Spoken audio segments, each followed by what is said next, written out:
Good afternoon, everyone. It's our pleasure to welcome you all to this training session on the writing research and academic article for international journal.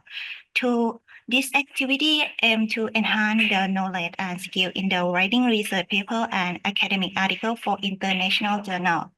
To the start activity, may I respectfully invite our Vice President of Phoocharoensil University, Associate Professor Dr. Daruni Wattanasiriwet, to deliver the welcome speech and officially open the activity. Please welcome. Good afternoon, and all participants, and also our speakers today, Professor Supakorn Phoocharoensil from the Director of the Language Institute, Thammasat University, and he is also the editor-in-chief for the Learn Journal, and we are honored to have him here today because he's from his experience and his expertise would help. We believe that the students today will learn a lot from him, and as the academic people, at the end of the ultimate goal of your study is just to create something new, and also to let people know that you have created something new, right? So, and writing an academic article is especially you need some trainings and especially training from the expert.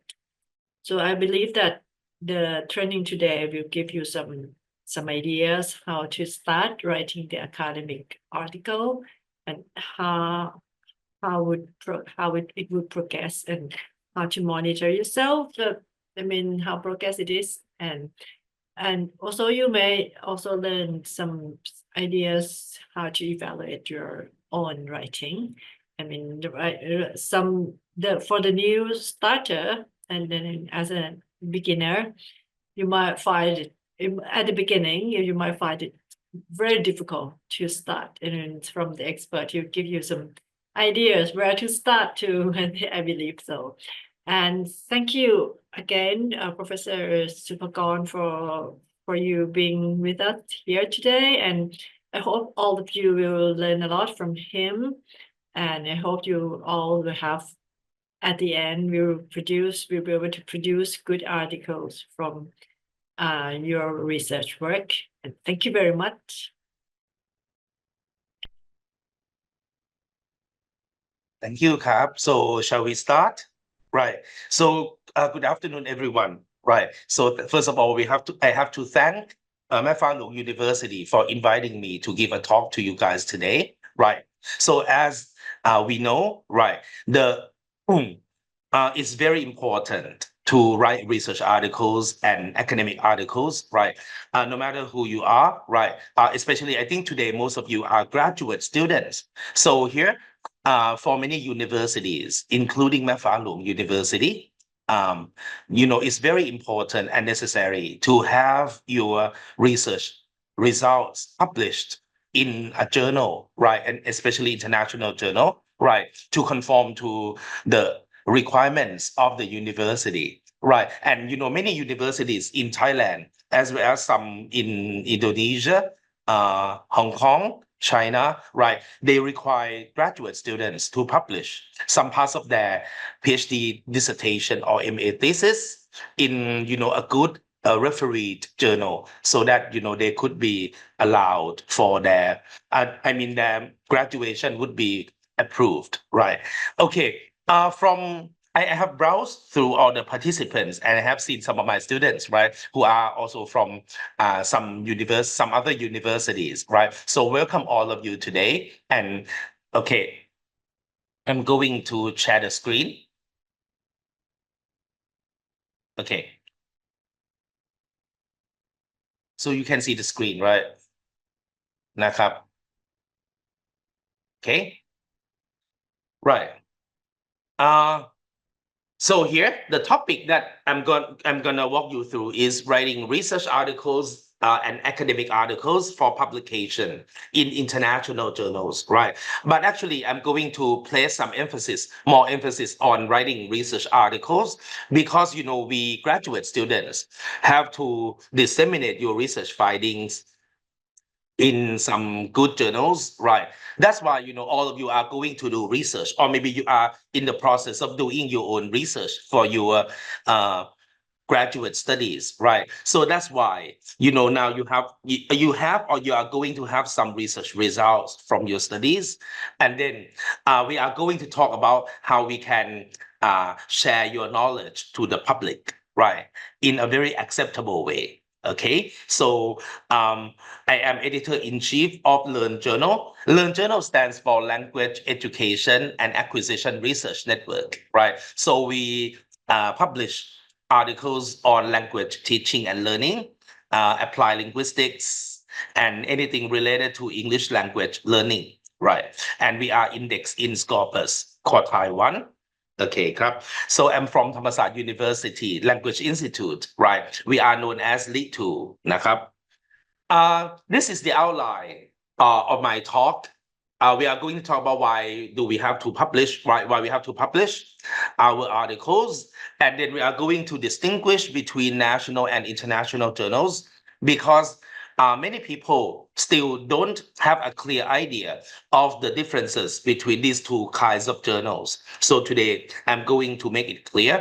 And then we are going to look at the components of the research articles through dissecting the research article. And then I'm going to share with you some useful tips, right, as an editor. I have been an editor for about 12 to 13 years. So I have learned a lot from the manuscript submitted to Learn Journal, and I have learned a lot from the reviewers' feedback, right? So I have some information to share with you on do's and don'ts, right? What we are supposed to do and what we are supposed to avoid, right? If you don't want to get your papers rejected, right? So here, it's a good opportunity to meet with you guys from Mae Fah Luang นะครับ I think that most of the participants today are from Mae Fah Luang นะครับ Chiang Rai, right? So you must have been very excited about the quake on Friday, right? Because at Thammasat Rangsit campus, we were very excited, right? Okay, evacuating the building. Okay, and then I recommend some journals in the field, right? I assume that you are from a wide range of disciplines. So there will be some students who are doing like pure science, like maybe engineering, pharmacy, whatsoever, right? And at the same time, there are some people who are from humanities, social sciences, like education, like political science, like law, like linguistics, teaching. So I'm going to give you some recommendations, and I hope that you are going to benefit to some extent from my suggestions. And last but not least, we are going to look at, a very hot topic on predatory journals. This is something that you have to be beware of, and we should try our best to avoid getting trapped by these fake journals, right? So I'll share with you some characteristics of these kind of journals. So first of all, why publish, right? This is a classic question that my students often ask me, and they keep asking me all the time, why do we have to keep publish, right? If you are a university lecturer, especially in Thailand, you have to have some publications, especially international publications, so that you can acquire or obtain your permanent contract, right? This is for the security of your job, right? But for graduate students, like you today, right, you need to get your papers published, right? And the paper should be based on must be based on your MA or PhD thesis, right? So here, as a graduate student, we publish because we want to fulfill a requirement for graduation. So it depends, right? Because one university may have a different requirement, right? So for example, if you it depends on the study programs that you are from. For example, if you study English language teaching, PhD in English language teaching at Thammasat, you need to publish your work publish only one paper in an international journal, right? But there would be some universities that I know, right? And they require PhD students to publish in SCOPUS index journals. So that's going to be more challenging, right?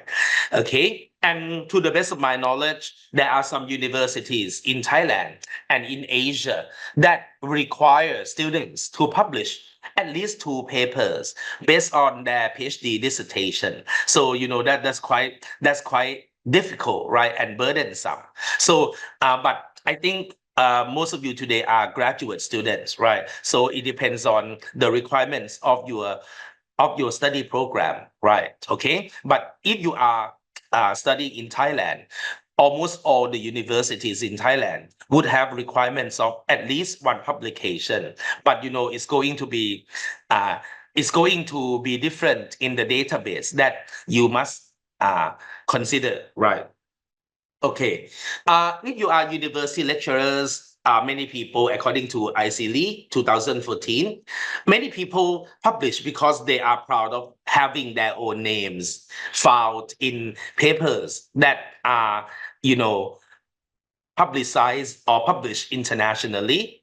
Some want to academically benefit the fields, right? It's like, when you conduct a study and you found some new findings or some new knowledge, right? So you just want to share the knowledge that you get from your studies with others in the same field, right? So here, this is academic benefit. But I believe that most of us, we publish because we want to fulfill the third one, right? We want to have job security or tenure, right? Especially, if you would like to become a university lecturer, I would suggest that you study the requirement as a university lecturer of that university that you apply for, because they are going to some of them are going to set a very high expectation, right? They would say that you have to become an assistant professor within 5 years. Otherwise, your contract will be terminated and you are going to lose your job, right? Okay. Or maybe if you want to get a tenure, you need to become associate professorship, right? So different universities have different requirements that you need to study, right? Number 3 and number 4 are closely related, right? Because many university lecturers, they want to improve their career path, right? And if you want to have a career advancement, right, you need to do research and you need to publish your research in acceptable journals, right? Okay, when I say acceptable journals or good journals, these are vague, right? So today we are going to have a look at the characteristics of good and acceptable journals, right? Okay, first of all, let me distinguish between national and international journals. Some of us might still have some misconception, thinking that if a journal publishes only English articles, it would be labeled as an international journal. That's not always true, right? It's not always the case. The language is one thing, but it's not a determining factor, right? So here, the main criteria in classifying the journal type is the database, okay? Not just the language. One journal, maybe, one journal may publish only English article, and they have been doing so for more than 10 years, but it's still considered a national journal or a Thai journal, for example, if that journal is not indexed in any international database, right? So the database plays a vital role here. Okay, so here, national journal or วารสารระดับชาตินะครับ so here you have to be very careful, right? In Thailand there is an organization belonging to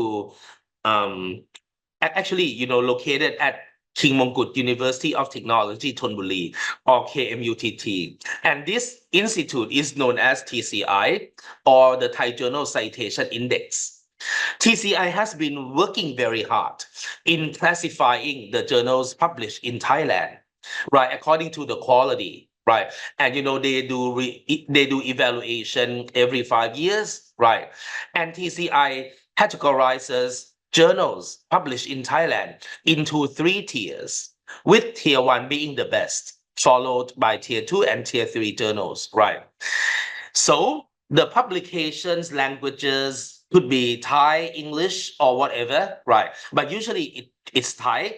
And there are many journals that are in TCI that publish only English articles or both languages, right? Not both languages in one same article, but both languages mean in one issue. There are three papers written in Thai, 5 papers written in English, for example, right? Okay, so this is something that you have to be careful, right? Let me caution you, because some of my students, right? One of my PhD students a few years ago, she submitted her article, her manuscripts to one English journal, right? English only journal, right? But later on, I happen to know this, and I checked the status of the journal. And the journal, even though the journal publishes only article in English, the journal is included only in TCI Tier 1, which is very good in the country. But her publication as such would not fulfill the requirement for her graduation. See, so if you don't have a careful check, right? If you don't check carefully the status of the journal that you want to publish, you might suffer from the consequence that will arise, because maybe the paper cannot be used, right? It won't fulfill the requirement for your graduation, and you chances are might need to write another article. But if the scale of your research is not big enough, maybe writing another article would be very hard or even impossible, right? So here, this is something that you have to keep in mind,นะครับ. When you look at the journal status published in Thailand or elsewhere, if it is indexed in only TCI, that's a national journal. But if that journal is indexed in any international database that is acceptable or that is approved by, the Ministry of Education or Ministry of Higher Education, right? Or that would be okay, right? As of April the 1st, right? This is the latest number of the journals in TCI. So you can see that the majority is tier 2, right? And followed by journals in tier 1, right? So I hope that all the tier 2 journals, right, are going to work their best to get reevaluate, to have success in re-evaluation and become tier 1 very soon, right? And also, tier 3. Usually, in Thailand, tier 3 journals are not much acceptable. And, for many university lecturers, we are not encouraged or even not permitted to publish in tier 3, right? Okay. So altogether in Thailand, right now, there are approximately 1,184 journals that are, indexed officially in TCI or Thai Journal Citation Index, right? On the other hand, we have international journals, and these are the journals that are published, that are indexed in at least one of the acceptable international databases. Actually, there are many databases that you might have heard about, like ERIC, like SCOPUS, right? But I suggest that you check, right? Because you need to check with the university, with your university that you are studying at, with the study program that you are from, whether or not these databases are okay, they are compatible with the requirements. Because if not, right, it's a waste of your time, right? Okay, and sometimes your money if you pay for the publication charge, right? So here there are databases that are world famous, like Scopus, Web of Science, ERIC, right? EBSCOhost, for example. I'm certain that many of you here have heard about Scopus or Web of Science, right? Okay, so let's get started with Web of Science, okay? อันนี้นะฮะ oh sorry right Web of Science in the old days it was called Thomson Reuters ISI, right?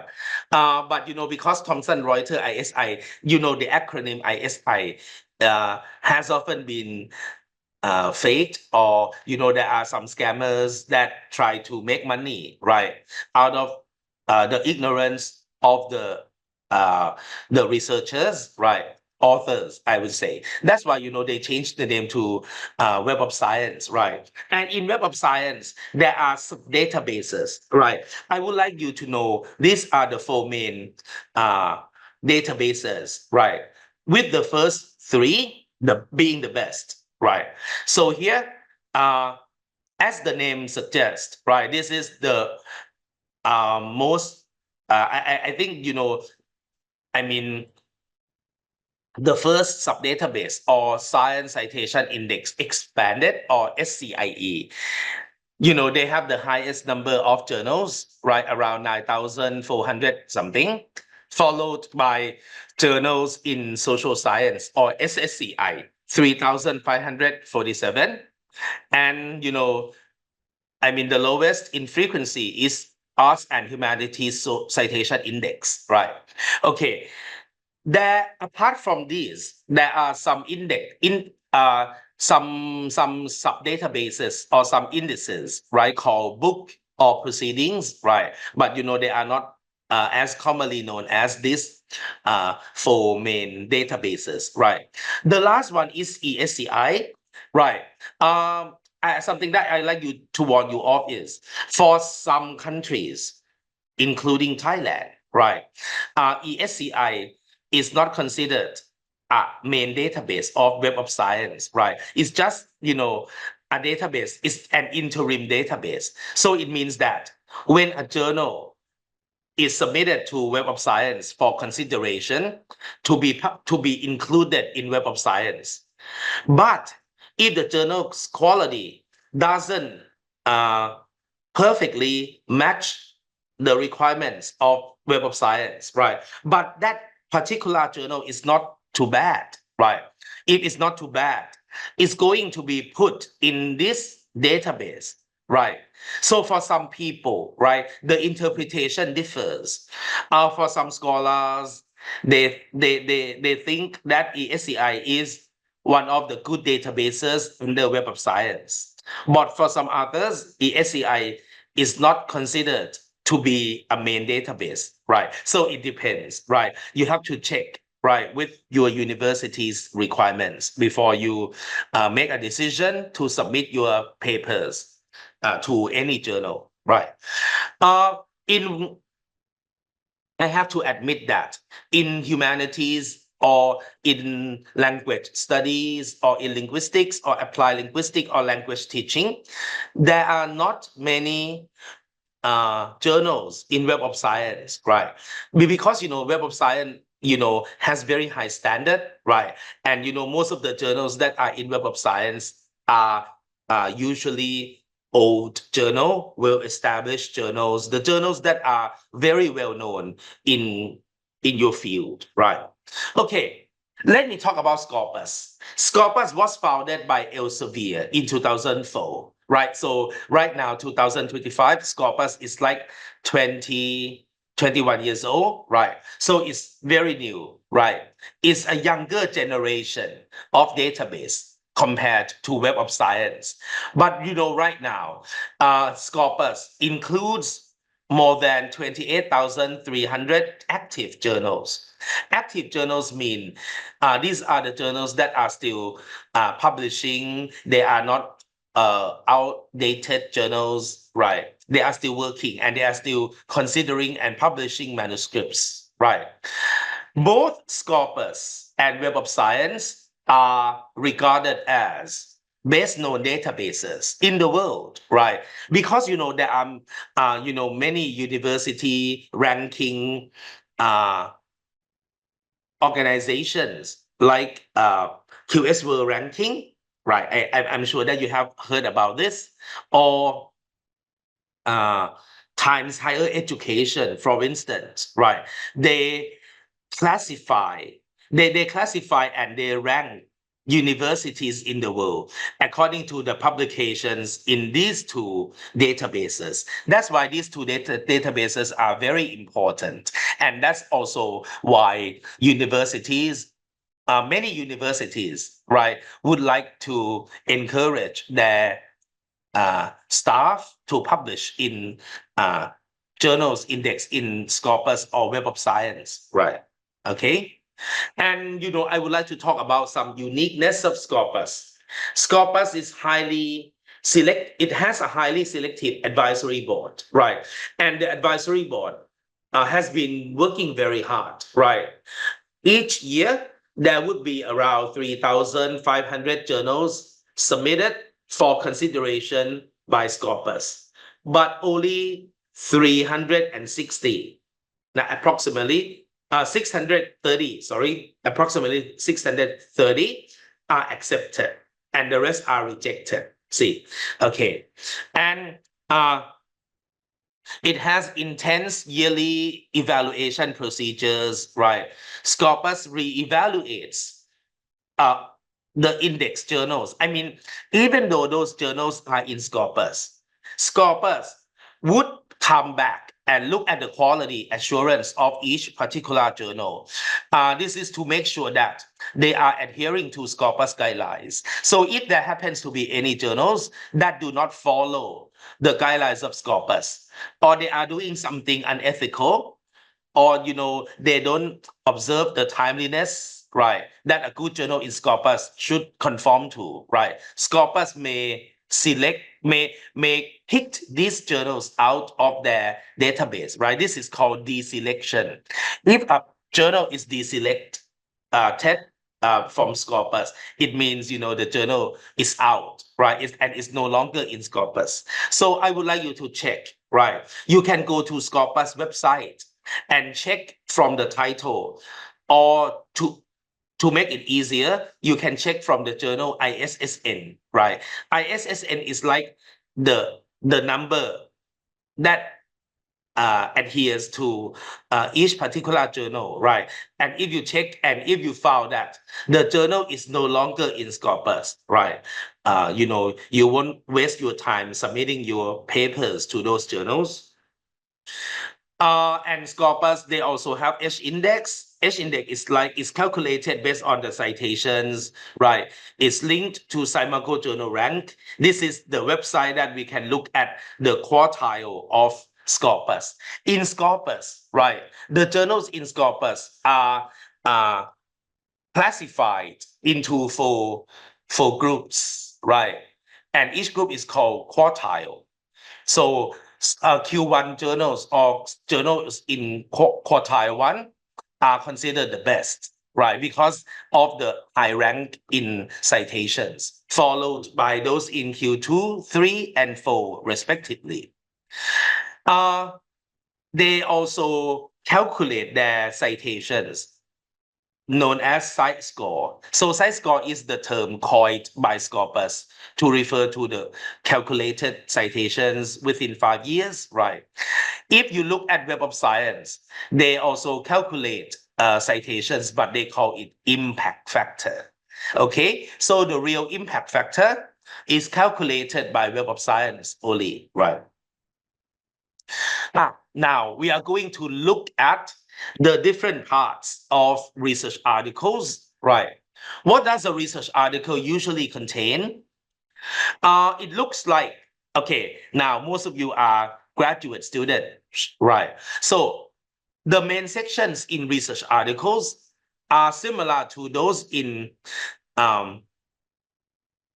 your dissertation or your thesis, right? Starting with abstract, introduction or background, literature review, methodology, result of findings, right? Discussion, conclusion, and implications. But implications are sometimes optional.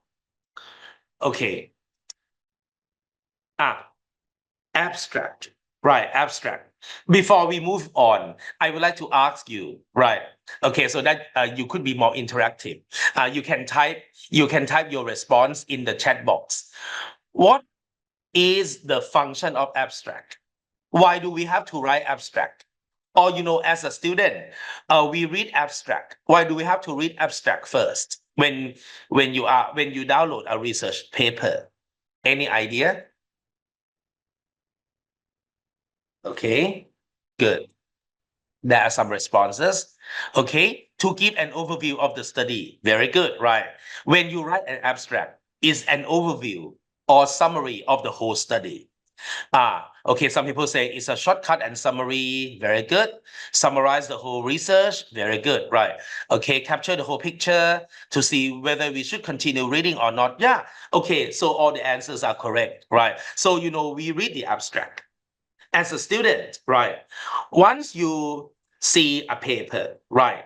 You read the research title and it might not be enough. So you read the abstract because with the abstract, it can help you make a decision to some extent, whether or not you should continue reading the whole thing. But if you read the abstract, but you are still not sure, you can even browse through some parts of the paper that you have downloaded, right? So this is a shortcut, right? You don't have to waste your time reading the whole thing, and later on found that it's a waste of your time, right? Yeah, some people say it's snapshot of the research paper, stand in for full paper. Very good, right? Okay, thank you for your response. นะครับ you are very active audience. Now I love this. นะ okay, good. Now, when we look at abstract, I would like to pay attention to abstract, right? There are, no matter what fields you are, Professor Swales and Feek in 2009, Swales and Feek are scholars in research article analysis, right? They have been writing a number of textbooks in research article writing, dissertation writing, or even abstract writing, right? And Swales and Feek surveyed abstracts from a number of fields, and they found that no matter which fields you are from, like linguistics, anthropology, law, chemistry, physics, medicine, or whatsoever, right? The length of the abstract can differ from one field to another. That's normal, right? But what we should keep in mind is that they should have the following parts. And the order should be this that I'm sharing with you. Right นะครับ เดี๋ยวนะ okay นะครับ so no matter what fields you are from, there are 5 parts, right? Okay, these are called 5 moves, right? If you want to become a big name in any field, you need to coin your own term, but you have to make sure that your terms would be accepted, right? Yeah, if not, right? But maybe it's difficult because we are not, big names in that field, right? So all of these 5 parts are called 5 moves, right? Move 1 is background. So this is, the implied question is, what do we know about the topic and why is the topic important? Sometimes you need to provide some background or introduction, like maybe 1 or 2 sentences, right? This is to let your audience know about the significance of the topic that you have investigated. And then in the second move, you are presenting your research purpose. Why was the study done? What is the study about, right? This may be something like, this study aimed at examining the satisfaction level, blah, blah, blah. This study aimed to, we can say aim at or aim to, right? This study aimed to investigate, blah, blah, blah, right? Okay. And move 3 involves presentation of methods, right? What was the method used in the study? What is the research design?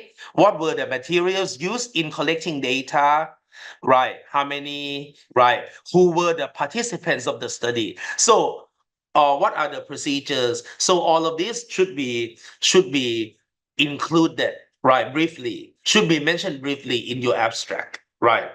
And more importantly, people expect to read your findings or results. Please note that result and findings are usually plural, right? Because in one single study, there are usually more than one single results, right? Okay, so what was discovered in your study? Right. This is what people would like to know. This is what they are looking forward to reading. Right. Now, what is the new knowledge? What have you discovered? Right. And finally, in the last move, right, you discuss your findings or you provide some conclusion or you mention some implications. Implication is like how people can use the findings of your study, right? How can they apply the findings to their own research or to their own teaching or to their own work, right? And finally, recommendations and implications are similar. This is, what the authors would like to recommend. Yeah, right. Okay. What do the findings mean? You are interpreting the findings. Okay. One thing before we move on to an example. Swales and feet found that not all the 5 moves are obligatory. Obligatory means you must have them, right? Move 1 and move 5 are optional. So if you don't have enough space, if you have word limit, you can skip either move 1 or move 5 or both, right? Okay. But if you have enough space, I would suggest that you include all the 5 moves for the completion of your abstract, right? But one thing that you have to know is the abstract should not be longer than the word limit of the journal. Because if you write a too long abstract, right? The editor who is generous may ask you to revise the abstract by shortening it, right? But some busy editors may also reject. They can even reject the manuscripts of yours, right? Just because the abstract is too lengthy, right? So this is something that you have to know, right? And when you write an abstract, okay, the rule is write only 1 paragraph. Don't write 2, 3, 4. In your dissertation, there might be many findings that you would like to share with your readers, right? So, it depends on the format of the university that you are studying at, right? So some universities don't care about the number of the paragraph in one abstract, right? But the journal editors do care, right? So, when we receive abstract, if it's too long or sometimes too short, but the most common problem is the abstract is too long, right? That's a problem, right? And it's subject to rejection, right? Okay, นะครับ so okay, follow the move in this order, right? And don't switch the move order, okay? Never switch the move order. And moves 1 and 5 are optional, okay? And you need to have only 1 paragraph for your abstract. I would like you to try. This is a very good study published in Learn Journal, right? Right now, we don't publish the hard copies of Learn Journals, but Learn Journal is an open access journal, right? I'm the editor-in-chief of, so you can feel free to come and read, right, without paying anything, right? It's an open access journal, right? Okay, this paper was published in 2023. It is test takers' performances on and perceptions of 2 different modes of online speaking tests, right? By อาจารย์วิรมน นะครับ and Dr. Anchana Raktong from Prince of Songkhla University. This is a PhD study by อาจารย์วิรมน นะ Okay, so I give you maybe 5 minutes. I would like you to read and analyze this abstract, right? How many moves and where are they? Right. Okay, 5 minutes. Nakam. First, how many moves and what are they? Nakam. If you finish, you can type in the chat box.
Okay, right. Yeah. Some say 5, right? Okay. Most of you say 5, right? Okay, here's the answer. But you might be right. Okay. I thought that there are 4, right? But maybe we have a look at this, right? A direct test of English speaking is important to evaluate what learners can do in real life situation. So this is the situation, right? You need to provide some background knowledge for your readers, right? What it means by direct test of English speaking. So your readers know that the word English speaking is the main focus of your study. However, when you use the word however, you are showing some problem that still needs addressing, or you are showing some research gap, right? Due to challenges in test administration, so it's quite difficult to administer speaking tests, especially when you are dealing with many test takers, right? A direct test may not be feasible in many contexts. And so indirect tests, like closed tests, are mainly used instead. So this is the pain point, or this is like the problem facing the test takers and the test administrators, right? In response to this problem, so here the first part, or the yellow part, represent the introduction, right? So you can see that the background on the introduction is quite long here, because the writer wants to give some background, to the readers. And then you can see that the second part, or the second move, is also linked back to the first one, because you see, in response to this problem. So this is a cohesive device, right? It's used to form coherence, right? So this study utilized communication technology to create speaking tests. So here we know that the researchers created speaking tests with 2 different modes. So one is a real-time interview with a human interviewer, and from now on, they are going to use RTI, henceforth, right? So if you have an acronym referring to some particular concept or ideas that are mainly used in your study, you have to mention the full form first. and then put the acronym, or you can say henceforth RTI, right? But I understand that they are going to mention this again in the article, right? This is just an abstract. And the other one is pre-recorded video. It's like, you can test the speaking ability of students, right, by using an real interview or pre-recorded video. It's like, you ask the student to record their speaking by themselves, right? And look at the third part or the third move, right? The second one is the objective or purpose. The third one concerns the methodology. The tests were given to a group of 40 first-year students, right? First-year university students, right? And after they did the test, right, they had to do a perception questionnaire and also a group interview to collect the data of the perception. So we know that this is a mixed method study. Mixed method in the sense that the researcher used the test. So you have test score, right? And the questionnaire. So the test and the questionnaires are used to elicit or gather quantitative data, while a group interview is used to elicit qualitative data, right? So this is a mixed methodology. See, so here in writing an abstract, you don't have to say that this study is qualitative, this study is a quantitative one or a mixed methods one. You don't have to, because those who read your papers are scholars. They are also researchers, right? So when they see your research tools, they know what the research design is, right? The results show that, okay, this is the result. The participants performed significantly better. When you use the word significant, it implies that you use inferential statistics, maybe t-test, ANOVA, whatsoever, right? And the participants perform better on the pre-recorded video test task, right? Yeah, maybe because they could control their video recording, right? And they perceived both tasks positively. So it means that the test takers, they like the two tests, right? And the strongest quality of both test tasks was authenticity. So this is a solution to the pain point in the past. So in the past, or even right now or right then, right, the speaking test, the direct speaking test was often avoided because it's difficult for management, for administration. But at least it showed that if you could use human interviewers or pre-recorded video, right, what you obtain is authenticity. The test is authentic, right? And authenticity is one of the most important quality of tests, right? Actually, I think the last sentence, while the RTI tasks were perceived to significantly have more impact and interactiveness than the PRV task, the test takers shared in the interview that they felt more comfortable and less anxious. I think this is still a result, right? The writers are presenting the results from the test, from the questionnaire, and finally the result from the interview. And then they run out of the word limit. That's why they haven't moved on to discussion or conclusion, right? Okay, so the final move that is missing here is an optional one. And one thing that I like to emphasize with you is you don't have to have all of them. Maybe you can have one sentence as the main discussion, or maybe you can present implication, or you can conclude the whole thing. Maybe you can have only one or two functions, right? Okay, now let's take a look at introduction. Okay, introduction, there are many techniques, right? Okay, usually introduction is used to provide background, right? What is the background that the audience is supposed to know in order to understand the methodology, and in order to understand the topic under investigation. And you need to state the purpose of your study, right? Okay, why was the study done, right?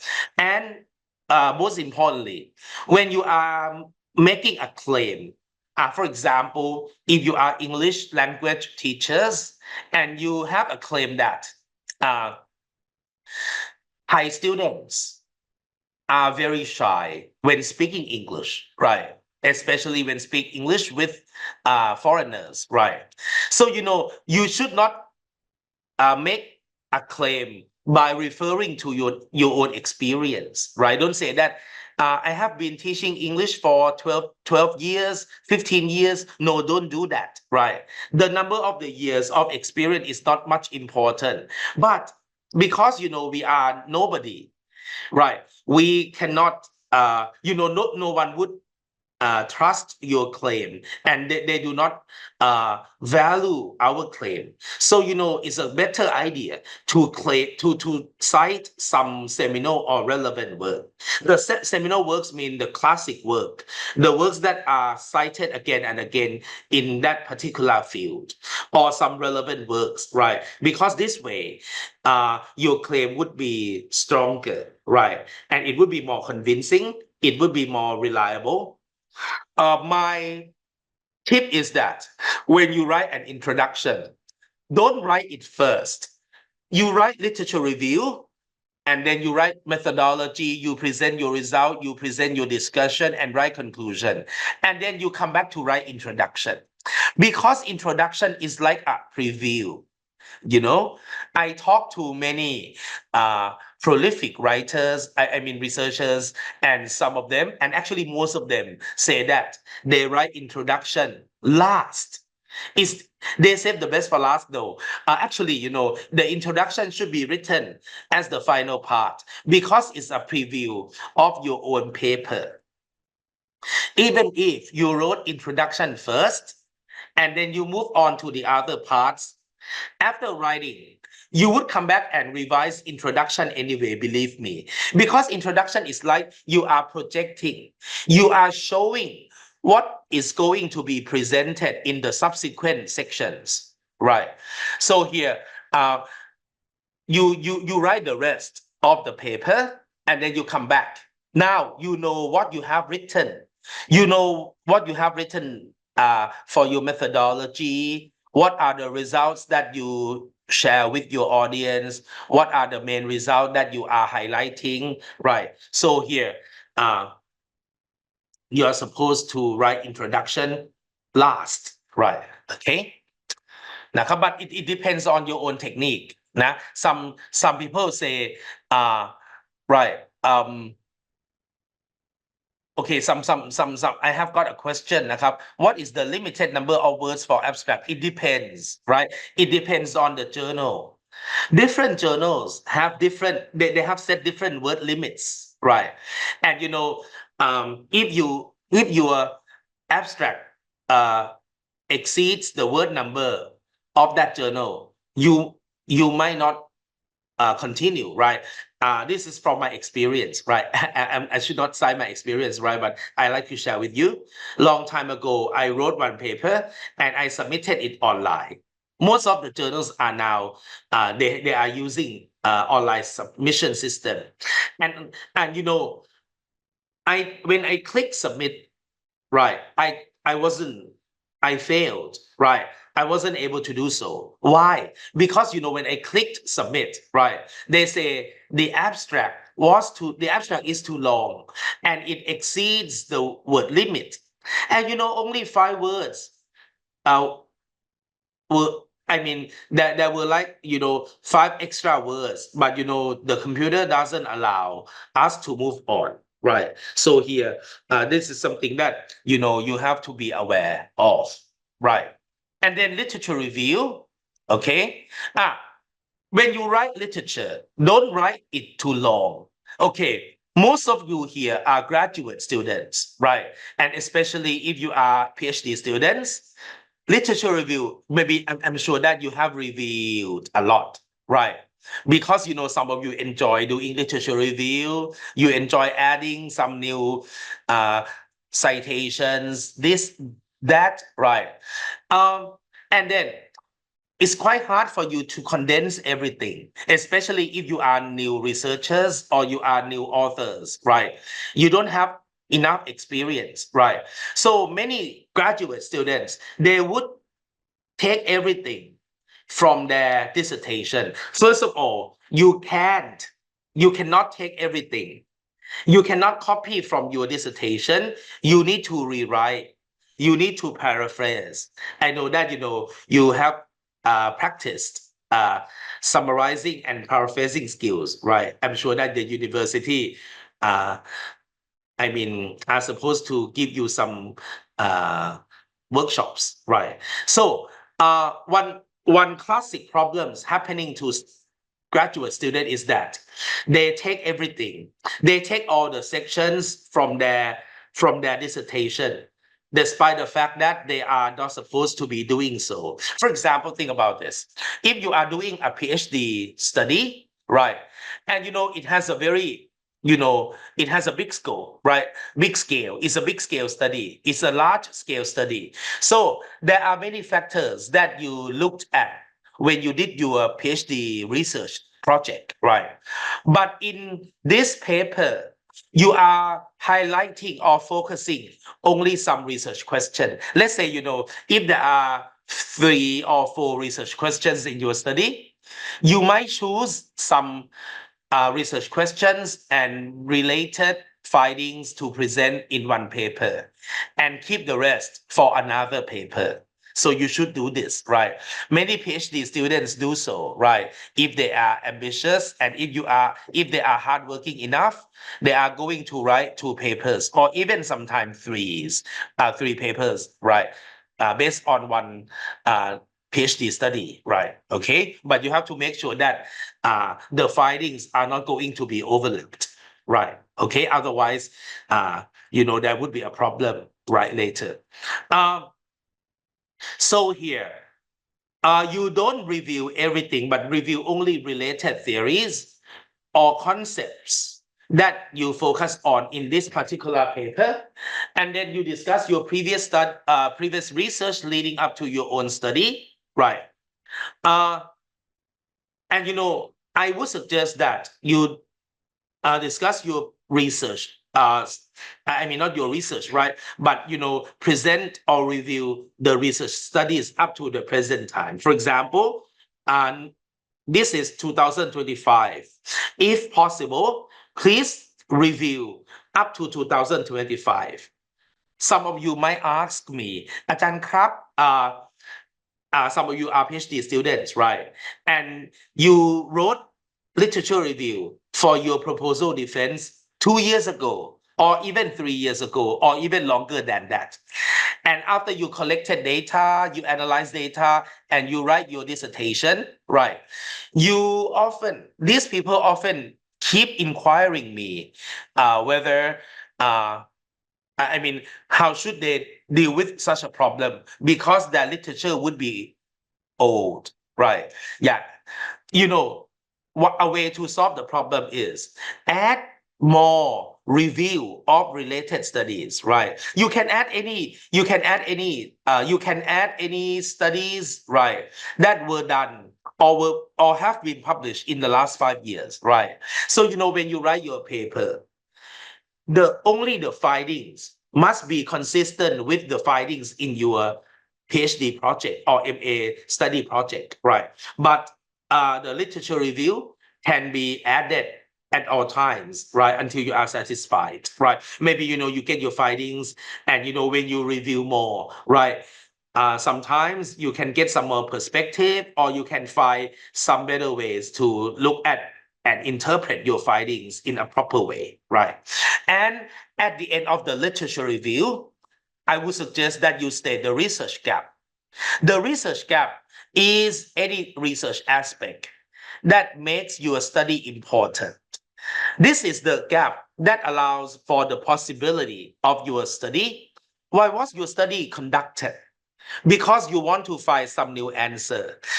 You know, you don't have to find totally new answer, but sometimes you just want to prove something, or you just want to add something. For example, if you know, there was an AI. Right now, people are using AI, right? And in the previous studies, AI was used in teaching writing, right? In helping students improve their writing skill, right? And you know, when you did literature review, you found that many people use Gemini, they use DeepSeek, for example, DeepSeek, sorry. Some of them use ChatGPT, Gemini, right? But you know, maybe you have some research grant and you just want to invest by sponsoring the students with the premium version of ChatGPT, the version that you have to pay. So you know, because maybe you just want to find some new findings, right? You just want to check whether if the students can access the premium version of the AI, right? Would they learn better? Right, because you know, maybe you assume that the a better version of AI might work better, right? That's why you know they can charge us, right? And then you know, after the research gap has been stated, right, you introduce the research questions here. And if this is a quantitative study, you should also present your hypothesis, right? But keep in mind that hypotheses are optional, right? No, it's not a must, right? But you know, if you have, now you should include them here, right? Because both research questions and hypotheses must be addressed when you discuss your findings. After you report your results, you are going to discuss your findings. You are going to interpret your findings in relation to the previously reviewed studies, right? You are going to make a comparison between the findings from your study and the findings from the past, right? Okay. This is very important. Methodology, right? I know that you are from different fields, right? Okay, let me introduce you to something like, you know, the core components, right? You know, this is what I often found as a reviewer, and you know, as an editor, these are the pieces of information that you know, if missing, would be asked by the reviewers. I mean, the reviewers need to know this, like sample size. Yeah, what is the sample size? What was the sampling technique used to obtain the participants, right? What was the research design? What are the control variables, right? Yeah, for example, the variables, think about independent variable as the cause and dependent variables as the outcome, right? So maybe you want to look at, let's say, you know, if you are doing vaccine research, right? You just want to know, right, the use of this vaccine, right? And then the dependent variable would be the immunity that we have after vaccination, something like that, right? So what are the main variables that you are pursuing, that you are investigating, right? You must present them clearly. And instruments, right? Yeah, what were the instruments that you use, right? Like questionnaire, like test, interview. Make sure that all of these instruments were validated, right? It could be validated by many ways, right? Many Thai people often use IOC, right? By asking experts to have a look at, you know, our research instruments. That's just one possible way, right? You can even do a pilot study, right, to check or verify whether the instruments are good enough, right? Or if you found any problems or any flaws of your instruments, you can come back and improve them, right? And then you need to talk about data collection procedures. This is important, right? Yeah, even the order, right? For example, if you have to test right? Which test did you give to the student first, right? In the context of language learning and teaching. If we are using tests, some language tests to measure students' ability, the sequence is important, right? The sequence, because sometimes when student did test A, they might get some idea from test A and they can do test B better, something like that. For example, in test A, it's like, multiple choice.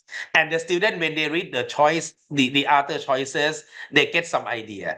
And when they do something like gap filling, they can get some idea from the multiple choices to help them. So this way is going to disrupt your research. I mean, it's going to, obscure your findings, right? The findings might be due to the students' guesses, right? Okay, let me ask you,นะครับ, you can type. Apart from these 5 major things, what else should be included in methodology? Think and type. อะไรบ้างฮะ Apart from this, what else that you think in your field should be mentioned in methodology? Remember, methodology is the heart of your study, right? Okay, ethical consideration, ethics, very good, right? Yeah. So right now, we need to pay attention to ethics, right? What did you do to follow the ethics, right? Did you ask for approval from the participants? Did you have any consent form? Or if you were working with young learners, right? Did you ask for their parents' permission? Yeah, you mentioned IRB, ethical consideration, very good. And data analysis, very good, right? Yeah, data analysis, I intentionally left this, right? Because you have to say what are the theoretical framework that you use to code the data, right? How did you code the data? Especially, if you are doing something like qualitative research, right? You need to have an intercoder to help cross-check with you, right? How can you rely on yourself, right? Okay, maybe it's quite difficult,นะครับ Yeah, Ajahn Unari said iterator, right? Use iterator, use intercoder to verify your data. Very good, right? Okay, yeah. Thank you. Thank you, all of you, Dr. Allen and Ajahn Lalit as well, right? Okay, good.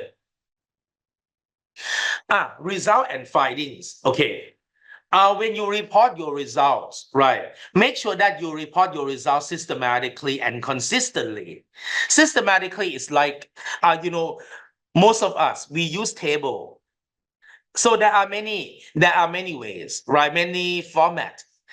You have to observe, right? Some journals, they would like you to present table, like table 1. And then you describe the findings in the table. And then you show table 2, and you describe the data or the findings in the table. But, for some people, you just want to describe the information and then you present the table. I think either way would be possible. But, first, make some observation of the style that the journal prefers, right? This is the preference, right? Or if there is not clear preference, right, you can do either way, but be consistent. If you present table and then describe the table, do this consistently throughout your paper, right? Don't juggle, right? Don't jumble over this, right? And I 2 or 3 years ago, one manuscript was submitted to Learn Journal. And the editorial team was so shocked because it's a quantitative study, but there was not even one single table. No table, right? And the writers who was assumed to be a PhD student, he or she, I don't know, right? They just explain everything in writing, in text, right? So that's quite strange, right? So we decided to reject the papers, right? And we doubt the quality of the study as well. when you show some statistical results, right, you don't have to mention everything, right? You have to choose the statistics that matches your data and your research design. And then when you present your statistical result, focus on something that is significant, right? And don't worry, right? Highlight key or significant findings, right? If, you know, your hypothesis hasn't been proved or hasn't been confirmed, it's not the end of the world. Don't worry, right? Some students of mine, they formulated hypotheses in the hope that they would be confirmed. But we cannot fake, right? We cannot fabricate the data, right? So just analyze the way the data arose. And if the hypothesis has been refuted, it's fine. You need to justify. Right, you need to justify. Right. Yeah, yeah, yeah. You cannot just go back and change your hypothesis, or you cannot even, make some changes of your data because it's unethical or even illegal, right? If you tamper with the data from your participants, right? Okay,นะครับ. So here, don't worry, right? I share with you one of my MA students almost 10 years ago. He compared the vocabulary, knowledge, or collocation. Collocation is like words that often appear together. And he compared the uh, vocabulary knowledge of the student from the two study programs, right? And they are from the same school, from one high school in Bangkok, right? So the first group of the students was from a Thai regular program where they learned everything in Thai except English. And the other group, right, the students learned all the subjects in English, right? And we found that, they were asked to do the same test. There are 3 tests like gap filling, multiple choice, translation, or not translation, maybe writing. And even though it was found that students from the international program seemed to use some different combinations or collocations, right? The statistics did not confirm this. So it means that the difference is not statistically significant. So my students were, he was panicking, right? He said, Ajahn, what should I do? Right? How should I do to fix, what should I do to fix this problem? I said, stay calm, right? Don't worry, just explain, right? There is only one single solution, very easy. Explain, clarify, explain what happened, and tell the readers what your observation is, right? Yeah, you can say that, okay? Yeah, you are right. Explain, right? Now, Dr. Alan, yeah, just report and explain. There's nothing wrong, and it's not the end of the world. Just explain. Yeah. Maybe the statistic might not confirm significance, but there could be some difference. So just explain and try to back you up, right? With some references, right? So here is linked to the next part, discussion. Okay. Believe it or not, discussion is the most difficult part to write. Many students, right? Many students of mine, especially MA students, right, who lack research experience, when they discuss their findings, actually they do not discuss. They just report their results. They think that discussion is like, okay, after I show a graph, after I show a figure, I just describe what I have found. What is the highest? What is the lowest? Who got the highest number of motivation? Blah blah blah. No, that's not discussion at all. Discussion means you try to explain and interpret the results, right? Yeah, you look at the results and you are trying to explain to your readers why it came out this way, right? For example, if the if you found that Thai students, when you ask them to pronounce I mean, you just want to assess their pronunciation skills in English. And it seems that the students that you are teaching, they have a problems of pronouncing the TH sounds, like the word thing, the word thick, the word bath, right? Yeah. Why did this happen? Right. Maybe you have to go back and to the literature, and you found that because this consonant sound doesn't occur in the first language of the students, right? So the fact that the mother tongue of the learners doesn't have this sound might be a problem. Yeah, might be a factor leading to the students' problem in pronouncing these sounds in English, something like that, right? You have to state how the findings of your study accord with or differ from the previous studies, right? And highlight the new findings or unexpected findings, right? What you should pay attention to is any findings that are not expected, right? You expect something, but it might turn out to be something different from what you have anticipated. And this is interesting, right? And it is going to make your study outstanding or stand out. And this might make this might win the heart of the reviewers or the editor, and they might accept your paper. Right. One thing that novice researchers should know is you have to learn how to use hedging devices. There are many ways to use hedging. According to Frodosen and Wald, 2016, one common way, one common hedging device is the use of modals. Right. Look at the first one. The consumption of fish oil might reduce hypertension. If you use present simple without the modal might, it means it's a fact. Every time people consume fish oil, hypertension will be reduced. But this might not always be the case, right? Yeah, there could be some people whose hypertension it doesn't drop, even though he consumed fish oil. So this is to safeguard yourself, right? When you use the modals like may, might, can, could, right? You are protecting yourself from other people's attack.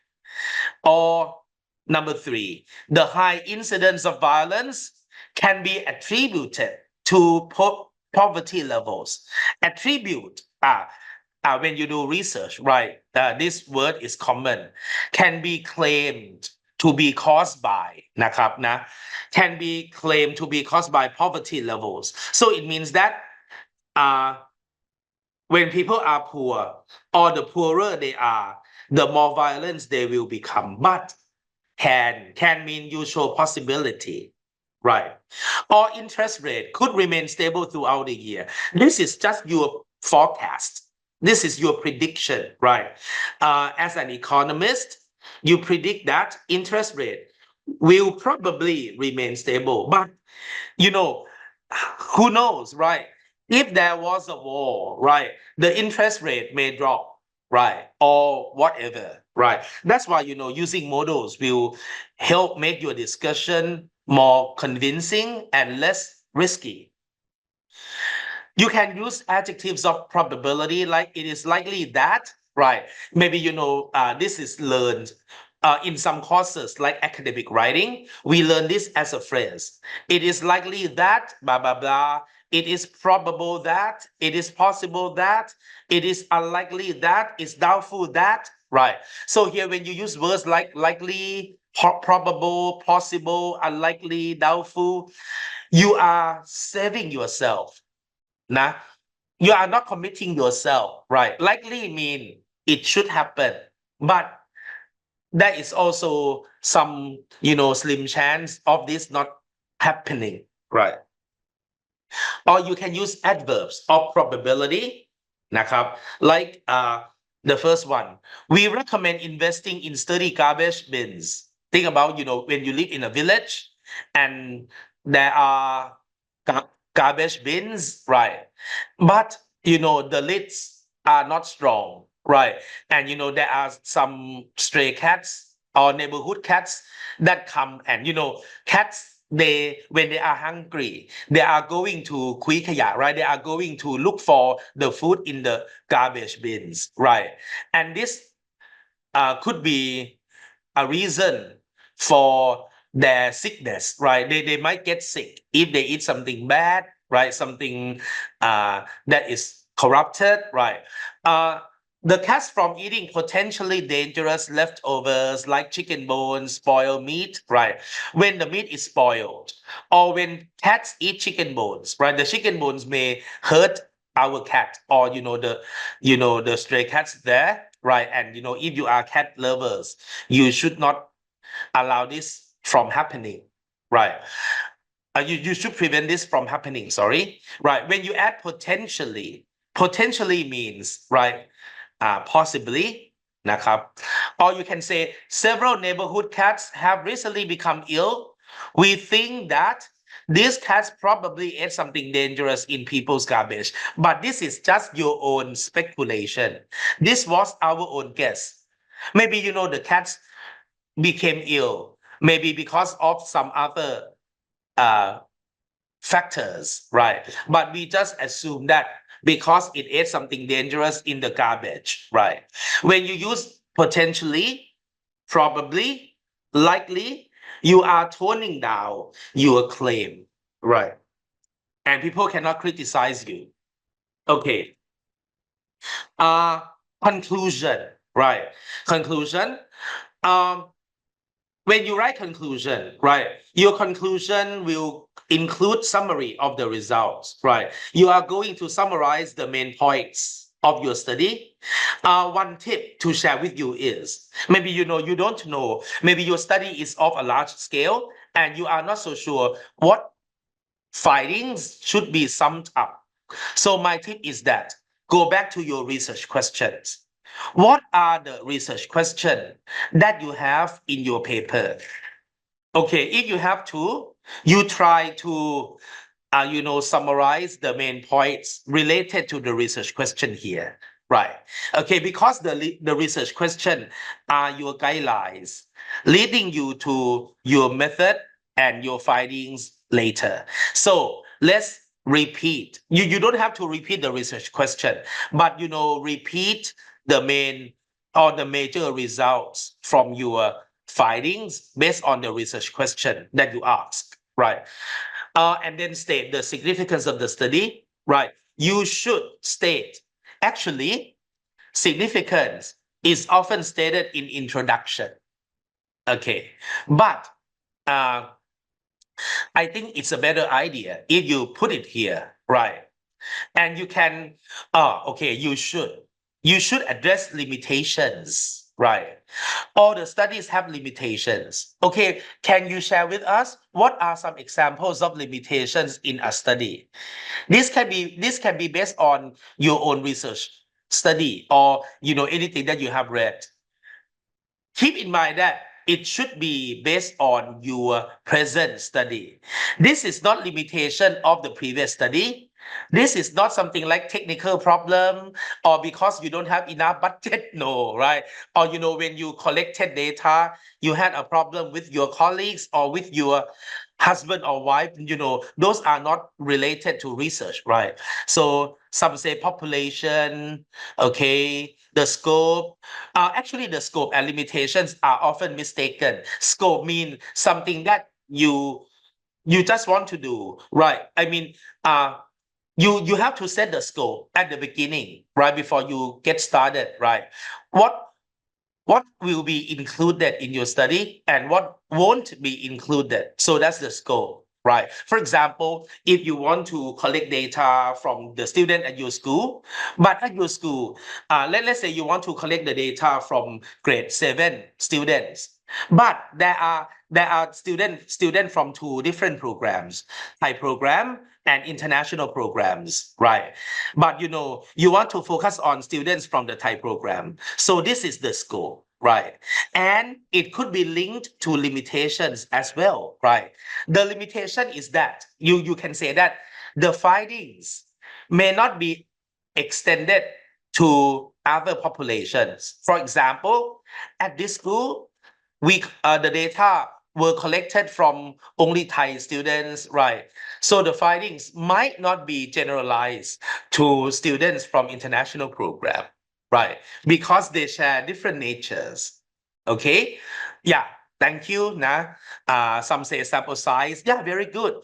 The sample size, the limited sample size, right? We have to acknowledge the sample size, right? For example, if you use convenient sampling, which is permissible, and if you collected data from one single classroom, for example, the findings may not be applicable or generalizable to a wider population. Okay, now, given that the sample size is very limited, some say, Janet said, consumer bias, right? So I'm not sure whether I understand you correctly, but when you do something like qualitative research, right? Uh, Maybe you interpret the data in the way that you use your own bias, right? Yeah, it's subjective, right? And if the researchers use their own experience, in qualitative studies, the researchers interpret the data using their own experience. And it's likely that their interpretation could be subjective and it might not represent the the authentic or overall picture, right? Some say using improper instrument. Can you share with us any idea, Oriana? Yeah, this is good point. Yes, because Yeah, sure. recently I did like a literature review, and then Mm, it's about the using like they they they study about how the exercise affect the cognitive on the patient for mm, mild cognitive impairment, and then right. they use like the simple task to Uh, to to measure the cognitive function of the patient, and then at the end of the study they found it that the instrument is not proper because the task is very simple for that subject. right. Yeah. Okay. Okay. That could be one example. Thank you very much. Right. So how do you know that you are using the right tool? Right. How do you know that you are using the correct tool to collect data? Okay, I'm sharing you. Many Thai students, when they design a test or questionnaire, they often use expert advice, right? They use IOC by sending the instrument out to 3 or 5 experts, right? And they rely on the suggestions of the experts, right? Okay. That's one way. But doing IOC might not, there is no one size fit all. It might not always be the best solution. For example, I was invited to be an examiner one day, and the student, right, who did a study in psycholinguistics, right, he did something on grammar, and he said, okay, I created a test. And this special test, actually, first he planned to submit the test to 3 experts, right? But the chair, the chair of the examiner is an expert in psycholinguistics, and she disagreed with this. She said, why don't you do norming?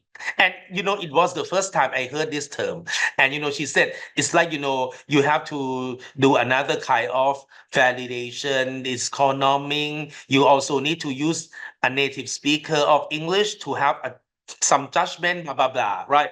My point is that when you collect data in the world, even, in one single field, like English language teaching, you cannot rely on only one single research instruments, right?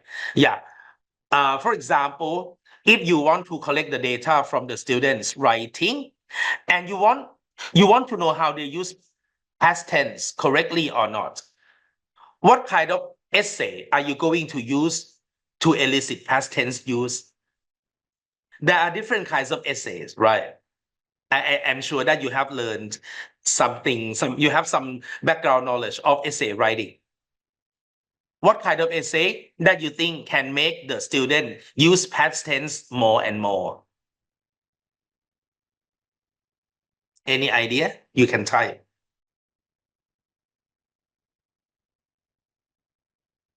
Yes, very good, Ajahn Unari. Thank you very much. Narrative. Narrative means tell a story. Yeah, right. So, if you ask the student to tell a story, when they tell a story, the story usually happened to them in the past. Like talk about your childhood, talk about when you, the most exciting experience, blah, blah, blah. Right. Okay. Yeah. This way, you are going to elicit past tense uses from your students. But, if you chose the wrong one, you ask them to describe a place. Oh, maybe the number of past tense sentences would be very low. Or if you ask them to do something like comparison and contrast, the number of past tense uses would be very low as well, right? So maybe you may ask me, อาจารย์ครับนะอาจารย์คะ how do I know which research tool should be used for my study? How do we know that? Okay, in this study, which research tool is more suitable? Any idea? Maybe consider to use like a two kind of instrument. Okay, I mean, we are supposed to use at least two kinds of instrument. That's good. That's for triangulation. Triangulation is like you can never rely on the findings from one instrument, but you need to have data from another one or two instrument to verify or cross-check, right? Okay, but I mean, how do we know that in your study? Okay, Ajahn Unali said, go back to your research objective and question. This might help, but that is something that is clearer. You have to do adequate literature review, because when you do literature review, what you should focus on is the methodology. Because when you look at the methodology, let's say you read 5 research papers, right? And if they are in the same field, and if those are published in good SCOPUS journals, for example, the methodology should be acceptable. And then you are going to know that, I'm new in the field. When I read these scholars' papers, I know that they are using something else that I did not know, right? Yeah, I plan to do something, but actually it turned out to be another thing that I did not anticipate, right? Yeah, something like that. Now, like what I share with you, right? Yeah. These students plan to use IOC, but actually in psycholinguistics, they are supposed to use something called norming. And if you don't use norming, right, your paper might not get accepted in, high quality journal, for example, right? Okay, so the best solution is go back to literature, go to the research articles, and pay attention to the methodology that these scholars in the field are using, right? As I told you, right, in applied linguistics or in language teaching, there are a wide range of research instruments that we can use, and there is no one size fit all. Some instruments are appropriate for this research design, while some others are good for another design, right? So who can judge? It's you yourself, or maybe your supervisor, your advisor, right? But maybe your supervisor are too busy and you need to convince them. Or maybe your supervisor may want you to enjoy self-study, right? They believe in learner autonomy, for example. So you are supposed to be self-reliant, right? You have to rely on yourself. So that's why you need to be well informed when you come to consult your advisor, nakap. That's why you have to read a lot. When you read literature review, when you do literature review, not only will you learn the findings from those studies, but you are going to learn how they conducted their previous studies, right? And you can do mix and match. You say, okay, I like this study. I'm going to adopt some questionnaire. I'm going to follow them. But for interview, I'm going to use this, right? Or you can even create your own. Whatever you are doing, it must match your research question. So you are right,นะครับ. Now go back to your questions, right? And make sure that the research methodology that you have selected would help you find the answers. Okay. I think we are going to take a break, but before we take a break, I would like you to ask, right? Are there any question? We have about 10 minutes. เชิญนะครับ I will also open the floor for you later, right? I mean, after I finish my lecture, right? But now, maybe some of you might have some questions, so please ask. เชิญครับ มีไหม Any questions regarding publication for graduate studies, or maybe some of you are university lecturers and you might want to publish? Any idea? No? Okay, I ask you one question. Some often keep asking me about the number of reviewers. Some say some journals in Thailand use 2 reviewers, some use 3. Which one is better? Usually, the more reviewers, the better. But actually, in the past, we used only 2 reviewers. But one day, like 4 or 5 years ago, the Ministry of Higher Education or Krasung or right, Mahesi, right? They set a new requirement. They say that university lecturers who would like to ask for professorship, academic title, they need to publish in Thai journals with at least 3 reviewers. That's why these journals got a headache, and they adjusted, right? And they changed the number of 2 reviewers to 3 reviewers. But for international journals in Thailand, like Learn Journal, for example, or some other journals that you might know, we could still use 2 or 3, right? But the higher education ministry did not interfere with this, right? So that's the answer, นะครับ The answer is 2 or 3 would be okay, depending on the kind of journals that you publish, นะครับ So I think that would be useful. Any other question?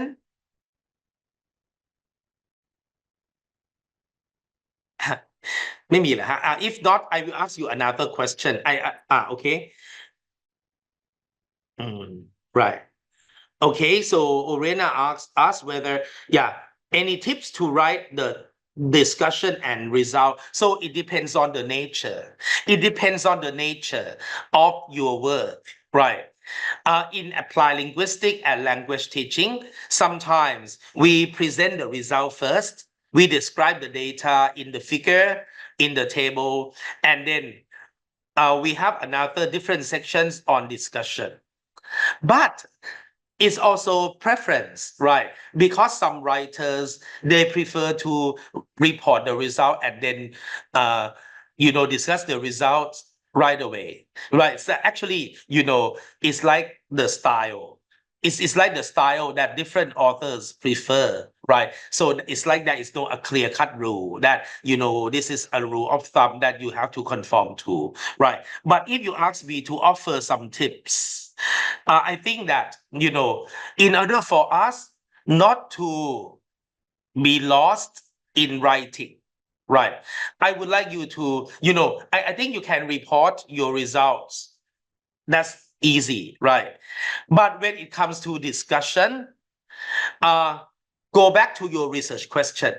And you can even repeat the research question, or actually you don't have to repeat, but go to the research question. How many? What are they? 2. And then when you discuss the findings, answer the research question. Okay, this is a very easy way to write a strong and safe discussion, especially if you are novice researchers like graduate students, right? You're supposed to uh, maybe repeat the research question or at least refer to the main points in the research questions, right? And then try to uh, use the data. I mean, answer the research question by referring to the main results. Okay. And after you answer the research question by looking at your research findings, you need to compare your findings with those of the related studies, right? That is why, we need to do literature review, right? Because when you discuss the findings, right, you have to refer to some theories, or maybe you have to refer to some previous studies that are similar to what you are doing. And you are supposed to find something consistent, similar to, or even different from those studies, right? Okay. Okay. Alvin said, any tips for academic articles? Uh, okay. If you are interested in submitting to learn, okay. Cap Alvin, first of all, are you from the field of language study or language teaching and learning or applied linguistic, Alvin? Yes, So, I'm from English Education Department. oh, very good. So, in Thailand, right? Yeah, At in Nakhon Phanom University ค่ะ oh, right. Oh, you are an MA student or PhD student? I'm a PhD student from the Philippines ค่ะ Oh, right. But you are doing your PhD at Nakhon Phanom, right? In the Philippines, I'm doing it online, but Oh, my interest is actually into teaching English. So when I saw it, I wanted to try, learn. Yes. right. Okay. Okay. Thank you for asking, Alvin. Yeah. Right. Thank you for your interest in Learn Journal. You can try, right? Actually, there are no tips. Actually, the tips that I'm sharing with you and will share with you further, right? They can be used with all the international journals, including Learn. Right. I think, if you can adhere to my comment, to my advice, right? If you take my advice, right? I think you should be more successful in getting published in good international or even Scopus index journals, right? All the tips, right? I'm going to offer you some golden rules or golden tips later, right? But yeah, first of all, yeah, the reason why I asked Alvin whether he is in the field is that even though your research project is excellent, if it doesn't fit the aim and scope of the journal that you are interested in, the journal would reject your paper right away. It's called desk rejection. The rejection that takes place on the desk of the of the editor. Right. Yeah. So here it means that it depends. For example, if you are doing your research on uh, linguistics, let's say Tagalog linguistics, and it has nothing at all related to English language education, so it won't be accepted, right? Or yeah, even though it's linguistics, right? Okay, so I suggest that this is a tip. Read the aim and scope clearly, and if you are still not sure, browse through the current issues and the past issues published in the last 2 or 3 years. If you found some papers, uh, the scope of which is similar to yours, right, you could feel more confident in submitting your manuscripts. Okay. But if you cannot find at all any papers that accept any papers that are in your field, maybe it's not a good idea to try. You can even write an email to ask the editor, but please be advised that all the editors are busy because most of them are university lecturers. They have to teach, they have to do research. Some of them have to do admin work like me. So it's like it's time consuming นะครับ it's time consuming okay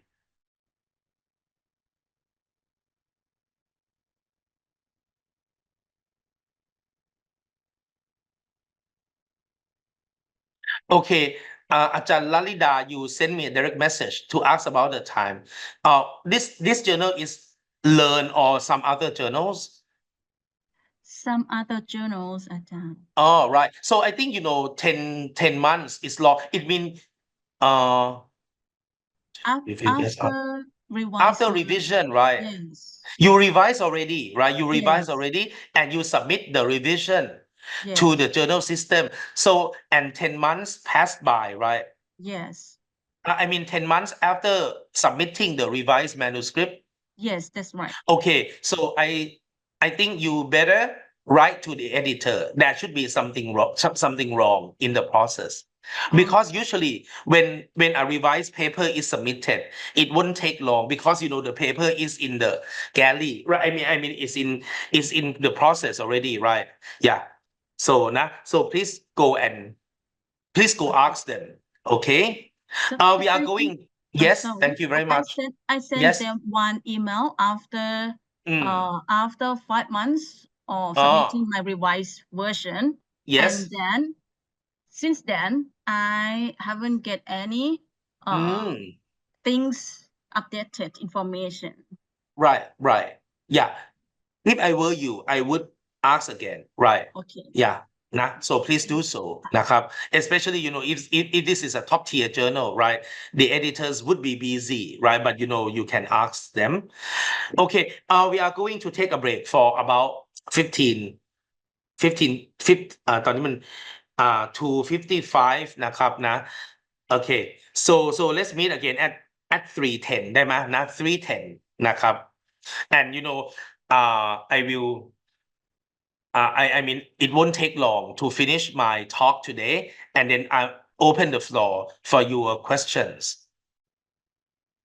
ขอเบรก 15-20 นาทีไม่เกินนี้นะครับเจอกันที่ 3:10 นะ let's meet again at 3:10We could do this right, we'll find the remedy.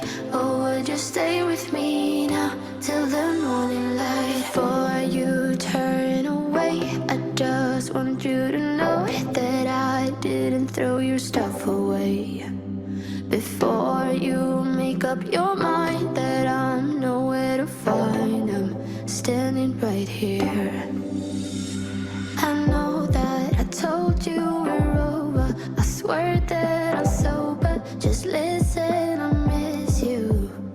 And I know that I said all these things, but now when you're with her, I can see that you miss me. Would you stay till the morning light, or would you follow me, or would you let it be if I leave tonight? We could do this right, we'll find the remedy. Or would you stay with me now till the morning light?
leave tonight. We could do this right, we'll find the remedy. Or would you stay with me now till the morning? Would you stay till the morning light?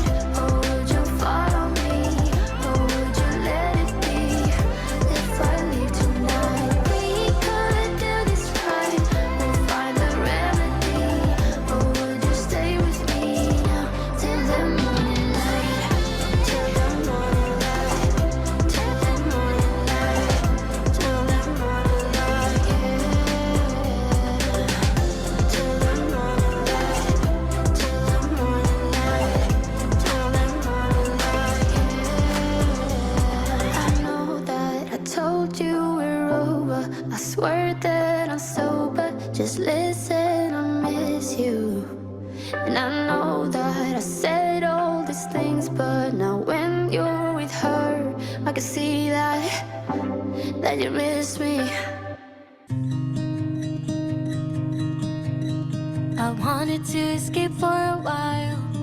Thought that a couple of drinks could ease my mind. I've been thinking of you for 2 weeks straight. I know that I need to get myself back in the game. Someone said your name had a turn around. Suddenly you're there standing in the crowd. Everything comes back in the blink of an eye. It's like you're mine, you're still mine. They skip the small talk, cause you know me better than I know myself. Oh, mine's been a while now since I saw you, but it feels like yesterday somehow. Time has stopped, nothing's changed, we're the same. And we skip the small talk, cause you know me, yeah, you know me like nobody else.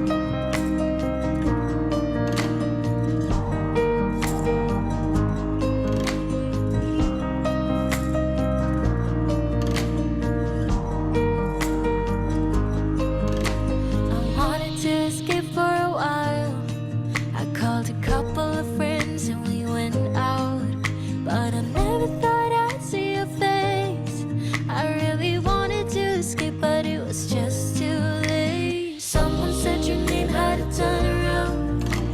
Suddenly you're there standing in the crowd. Everything comes back in the blink of an eye. It's like you're mine, you're still mine. We skip the small talk, cause you know me better than I know myself. Oh, mine's been a while now since I saw you, but it feels like yesterday somehow.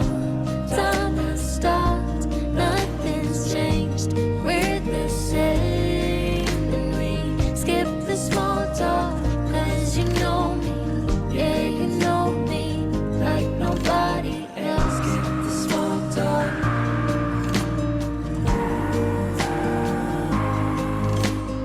It's been a while now.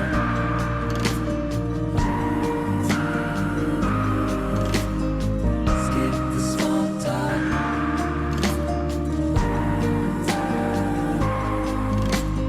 It's been a while now.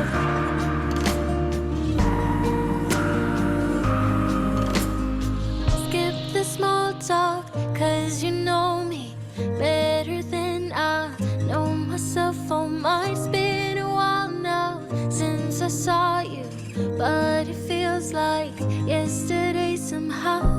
Time has stopped, nothing's changed, we're the same. And we skip the small talk, cause you know me, yeah, you know me like nobody else.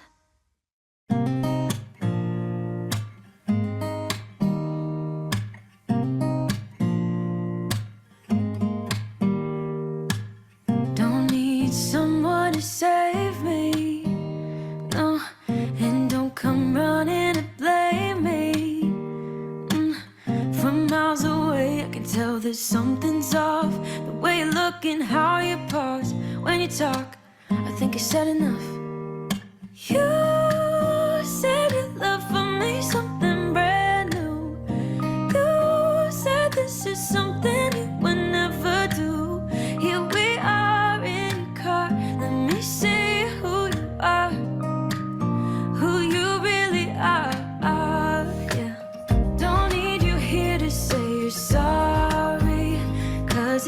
you're gonna leave me, then just do it.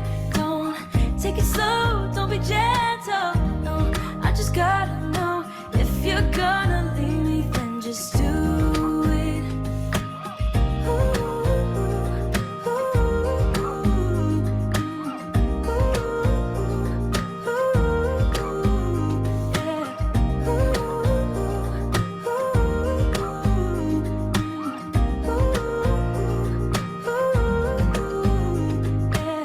Let's be honest for a second. Yeah, you're being over your head, babe. 'Cause there is no one other than me that can make you feel the way you feel when I hold you. I think I said enough. You said your love for me something brand new. You said this is something you would never do. Here we are in a car. Let me see who you are, who you really are. Yeah, don't need you here to say you're sorry. 'Cause if you're gonna leave me, then just do it. Don't take it slow, don't be gentle. No, I just gotta know if you're gonna leave me, then just do it.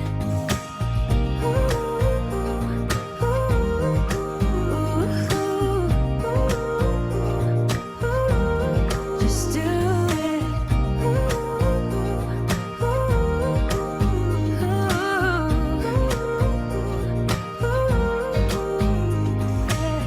Don't need you here to say you're sorry. 'Cause if you're gonna leave me, then just do it. Don't take it slow, don't be gentle. No, I just gotta know if you're gonna leave me, then just do it.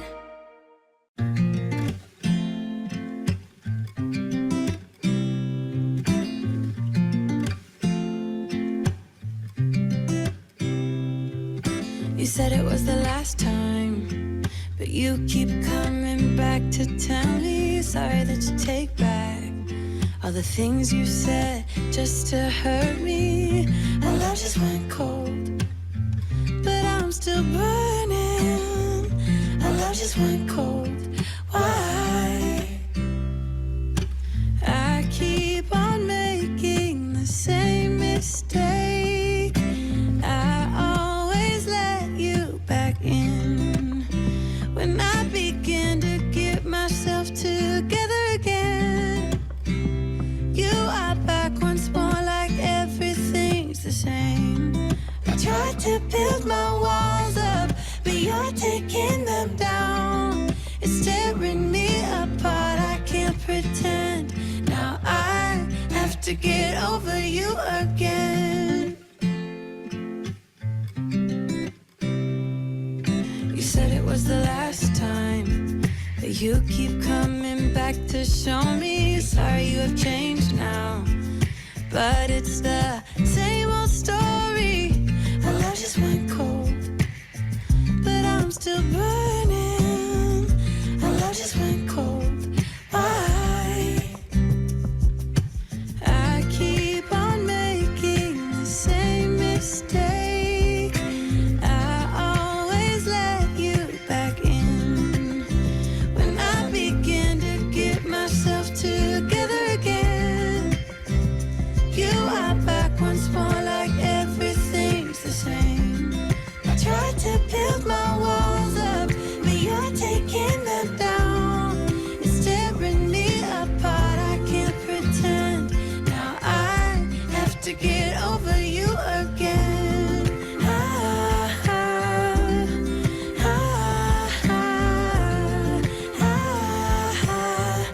Have to get over you again.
looking for some help just to find myself.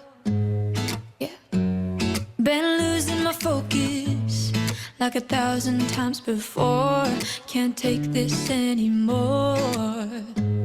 'Cause I've been looking for something to change thoughts into motion. Been waiting way too long.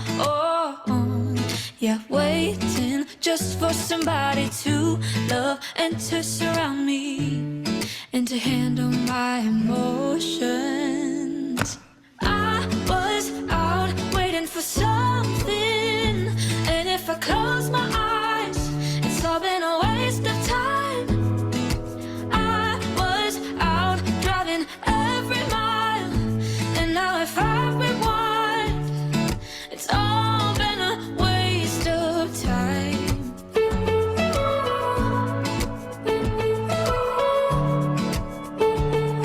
It's all been a waste of time. How could somebody be with someone else if you can't be by yourself? Yeah. I got my problems.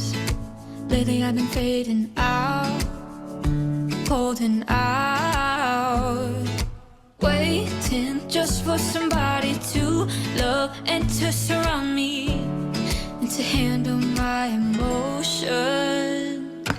I was out waiting for something, and if I close my eyes, it's all been a waste of time. I was out driving every mile, and now if I rewind, it's all been a waste of time.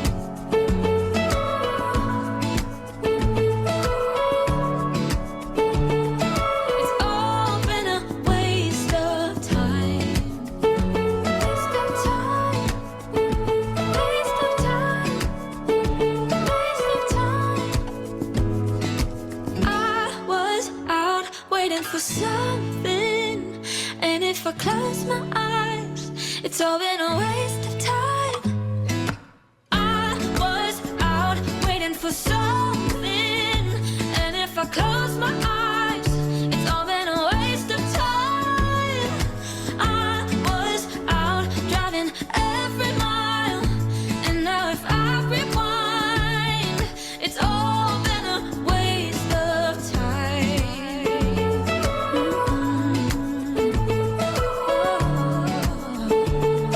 It's all been a waste of time. You waste my time. It's all been a waste of time.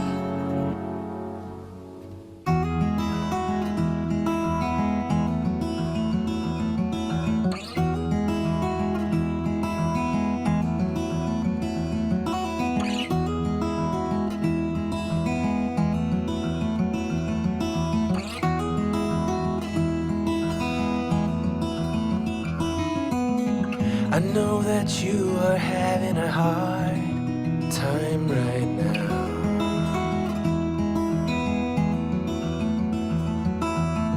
That everything seems to crumble around you.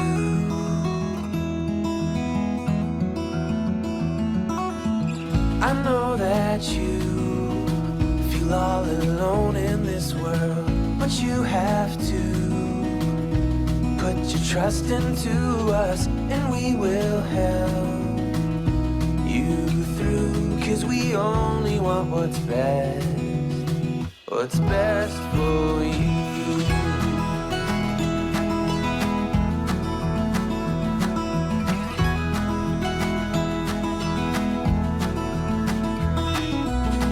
I know that you are having trouble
Okay, shall we continue? Right. Okay. Right. I think there are just only 8 to 10 slides to cover, and that we are going to have more time for Q&As. Okay. Right. Okay. So you can see the screen, right? Now I'm going to share with you some tips that I call golden rules for authors, right? These are the rules that are going to pave the way for you to your success in international publication. So first of all, you have to study the current research trends in your fields, right? What are the current topics that people in your field are researching? For example, in language teaching, we are looking at something like EMI, English Medium Instruction, or CLIO, Content and Language Integration, and Global Englishes, translanguaging, for example, right? And please note that after you finish your first draft, don't submit the first draft to the journal because it's likely that it's going to get this rejected, right? So here my suggestion is that you revise the content by yourself first, and then ask some expert in your field, maybe your colleagues or your advisor or anyone to have a look and make sure that they have some expertise in that field so that you can get some peer feedback from them.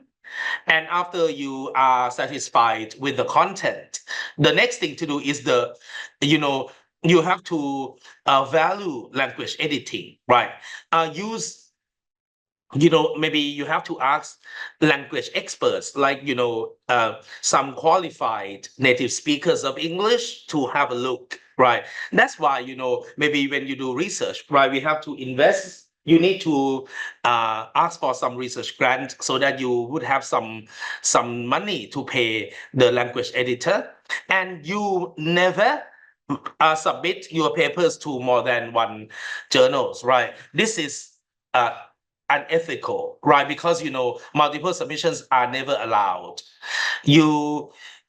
For many journals around the world, they would ask you to certify that, to confirm that your paper was not published earlier or is not under consideration for publication by another journal. Because if two journals are considering the same paper, finally, right, the writer will choose only one more prestigious journal, and they are going to ignore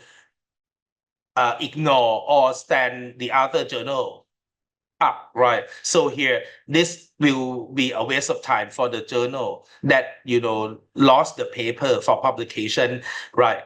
And you need to follow the guidelines of the journal strictly. So if you are interested in any journal, I recommend that you study the journal guidelines, right? Read every word.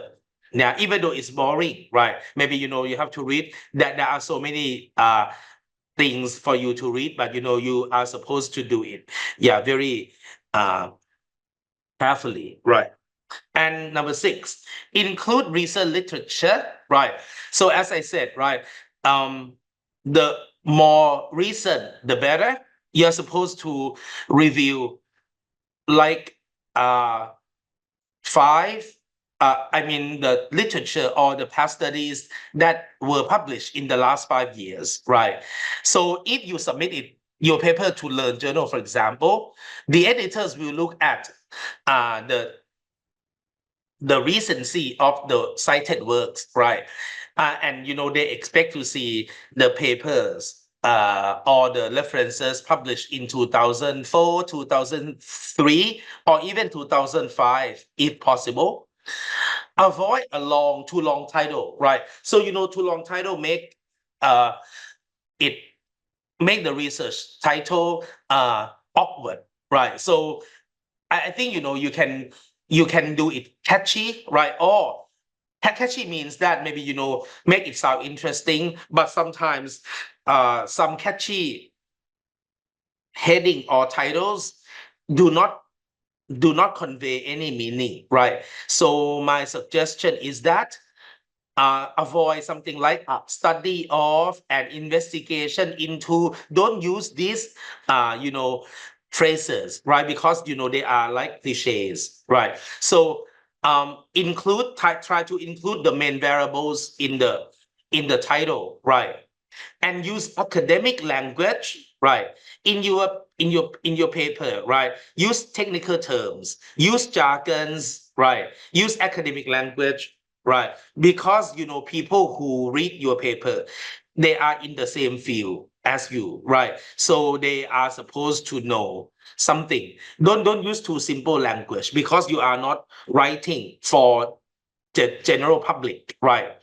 And if you want to try a Scopus index journal, and if this is your first time, you should try it with a journal with a low quartile, like maybe Q3 or Q4 journals, because they are relatively easier for novice researchers, right? And once you get the hang of it, right, you can try something that is more right, challenging, like Q1 journal, right?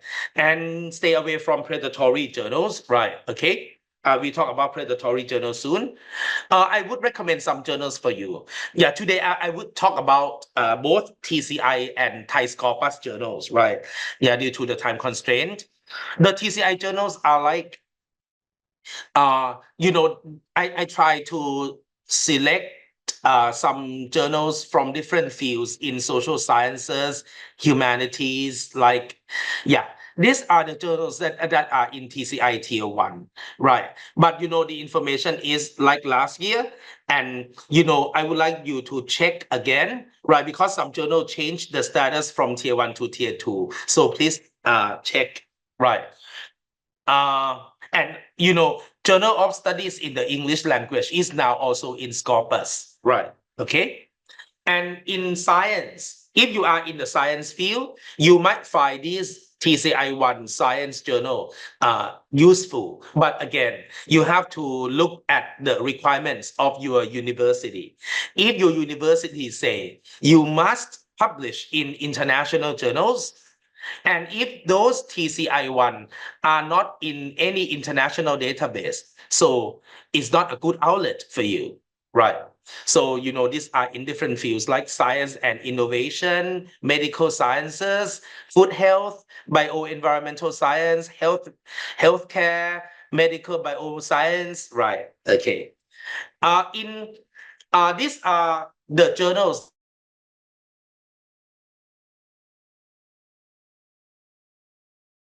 is in Thailand, and here this is the updated information as of June last year, because the new quartile would be assigned in May or June this year, each year, I would say. Yeah, these are highly recommended journals. Like if you are in the fields of social sciences and humanities, you can also try submitting your manuscripts to Kasetsart Journal of Social Science. They are working very fast and with high quality. You can try ABAC journal, right? But ABAC is, I think ABAC journal concentrates on papers in business, right? Business marketing, administration, right? If you are from the field of humanities, you can try Manusaya,นะครับ Manusaya from the faculty, actually it's from Juฬา by Dr. Nathama, the chief editor, right? Haas, okay, this is a good journal by Silapakorn University. The Journal of Siam Society, this is about porcelain, about sculpture, right? Actually, I'm not very keen on this field. Another one that I would recommend is the Journal of Mekong Societies, right? You might be wondering why one single journal is indexed in more than one queue, right? This is because, they cover a number of different fields, right? Yeah, okay. Now, like ABAC journal, they are Q1 in literature, Q4 in maybe miscellaneous or something else. I'm not so sure. And we have Thammasat review นะครับ The chief editor is Dr. Peter Ratham นะ and we welcome papers in social science, right?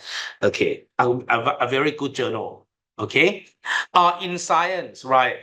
These are the titles of the journals that are in Scopus. Okay, some of you might ask, if they are in Scopus, are they in TCI as well? So this is the policy of TCI. Any Thai journals that are accepted to be in Scopus, they would be in TCI Tier 1 by default. Okay, so we have Science and Technology Asia. This is Q4. We have Songkhla Nakharin Journal of Science and Technology. We have Sirirat Medical Journal. We have Science, Engineering, Health Sciences, Pharmaceutical. So, these are the journals belonging to different institutes in Thailand, right? Okay, so some of them are in Q4, some are in Q3, and I believe that some are going to move up to Q2 and Q1 very soon. In language education and applied linguistics, right? This might be a bonus for some of the audience today because some of you might be in this field, right? We have Learn Journal, right?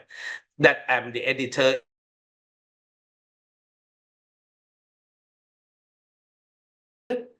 And we have Phasa Journal, right? Published by Chulalongkorn University Language Institute, right? We have Reflections นะครับ by KMUTT, right? Where Dr. Allen is now teaching, right?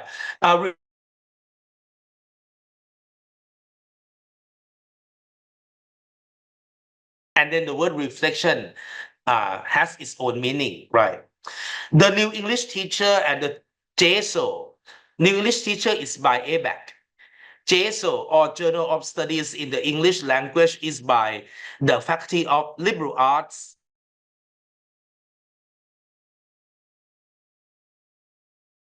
Friends, they came to Scopus later, and I believe that the New English Teacher would be assigned quartile this year, while JSO, it may take like 1 or 2 more years, right?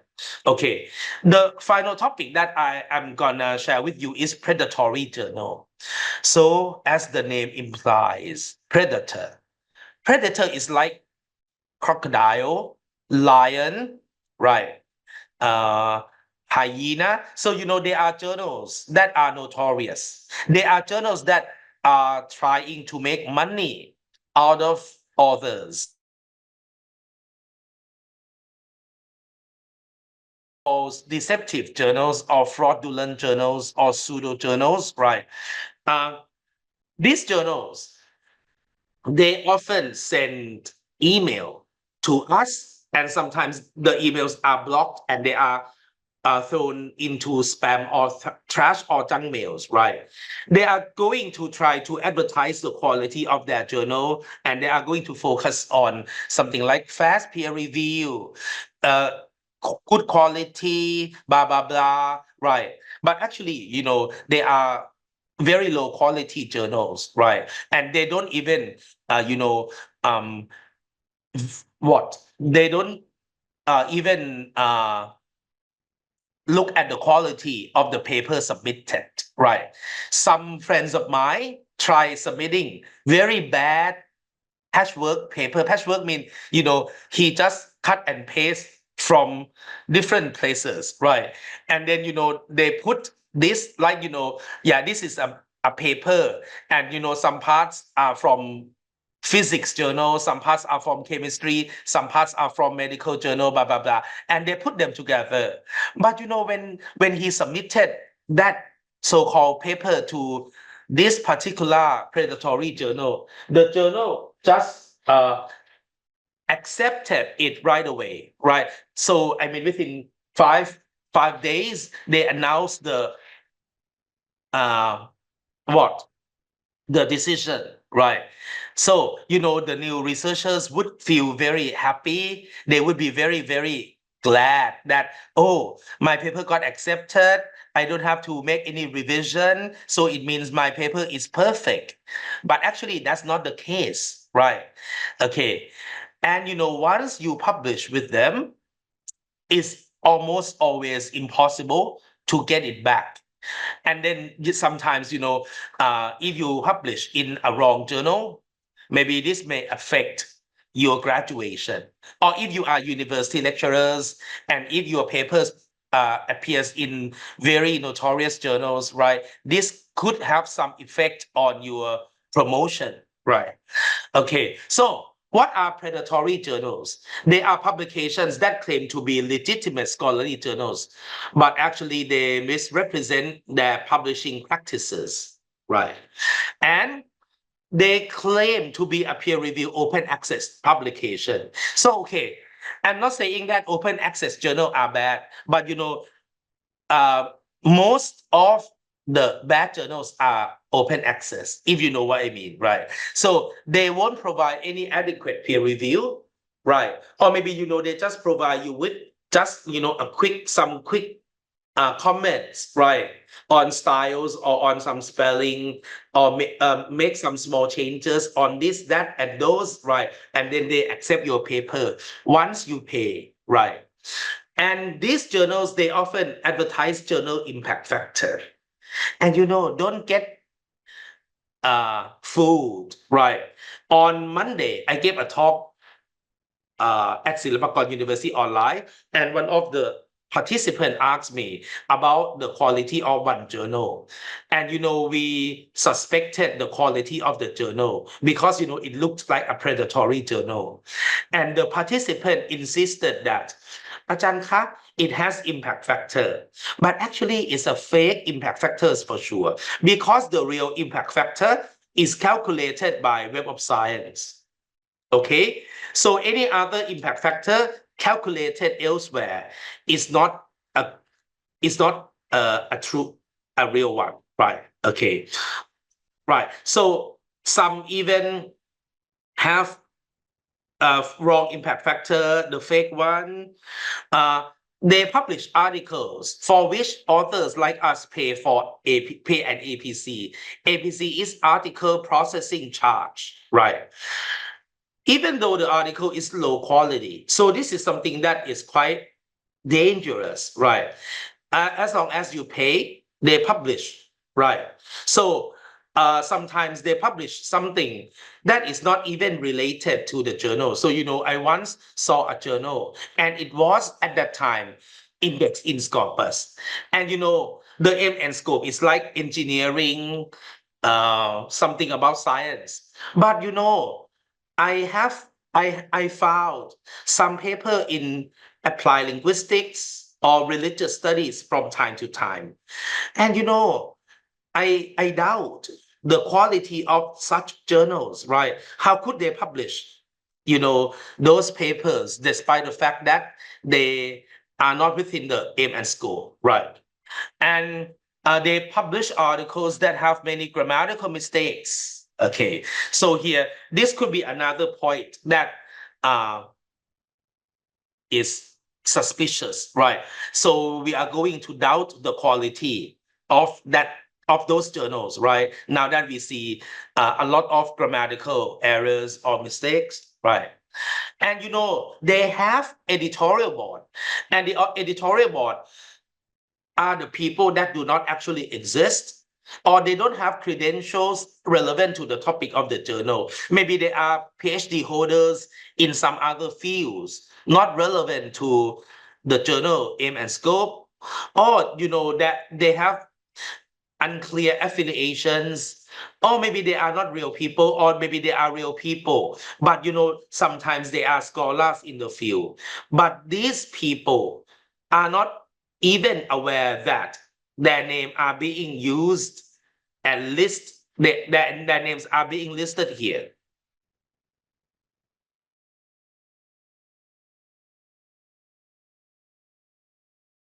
Or website of well-known journals, right? Just want to mimic by maybe just add the or add the word international, or add some word, or maybe put colon, or try to switch the order of the words so that, it's going to confuse the author.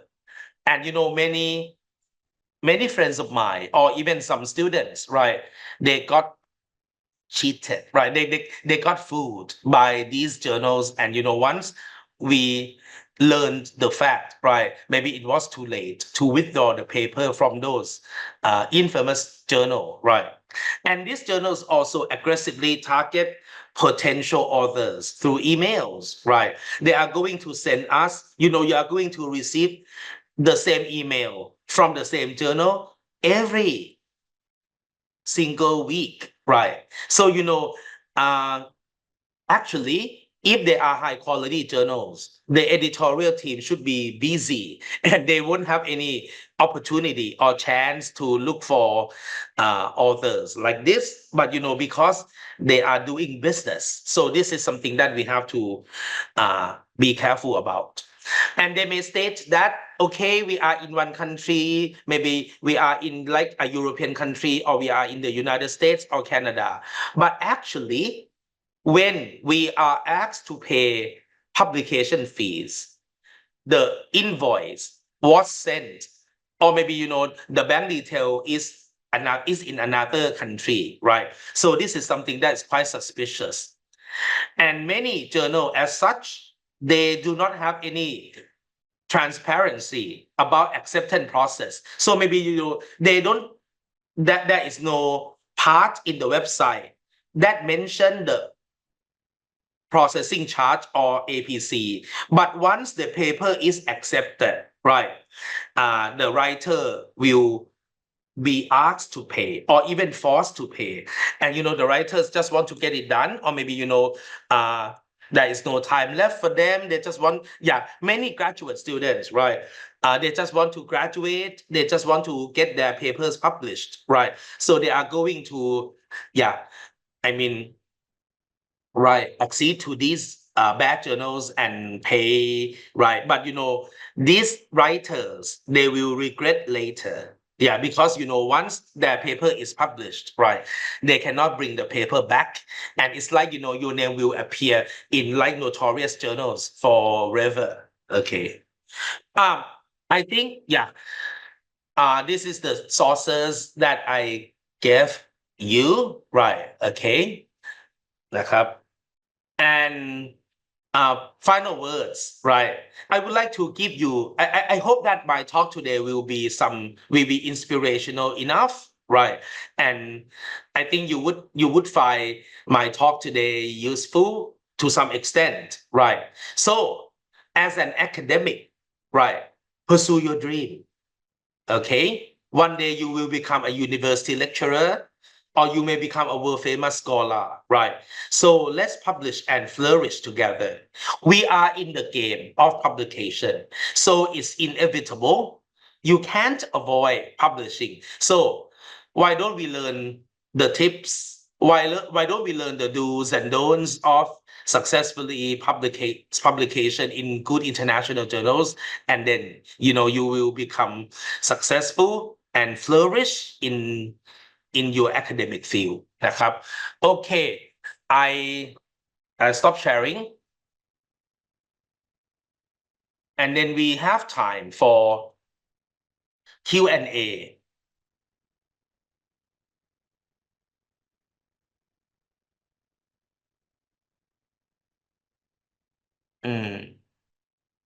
You can type if you have any question, or if you would like to share, you can type, or you can even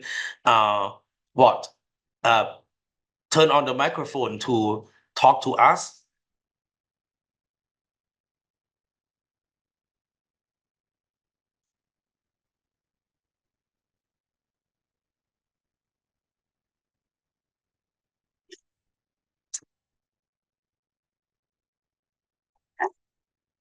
Right. Yeah. Thank you, Dr. Alan นะครับ I enjoy reading your shared experience. Okay. Lalida asks, should we be concerned about using AI? Okay. Okay. AI is another issue that we should take into consideration. Right now, there are many journals that are really concerned about the use of AI. For example, ELT journal, the ELT journal by Oxford University Press. I talked to Professor Alessia Kogo last year, and she was the chief editor. She said AI was allowed on the condition that the writer the writer admits the use of AI. So it means that, okay, you can use AI, but if you use AI to generate the content, that's not permissible in most journals, right? I think because how can you know that the content generated by AI would be correct, right? And what we are now facing is there are many fake references generated by AI, and it was shocking, right?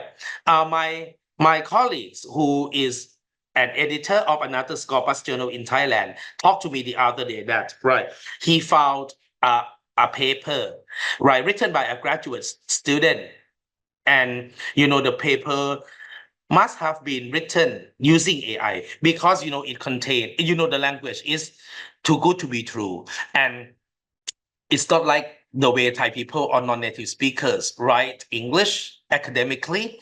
And moreover, there are many references that do not exist. So eventually the paper was rejected.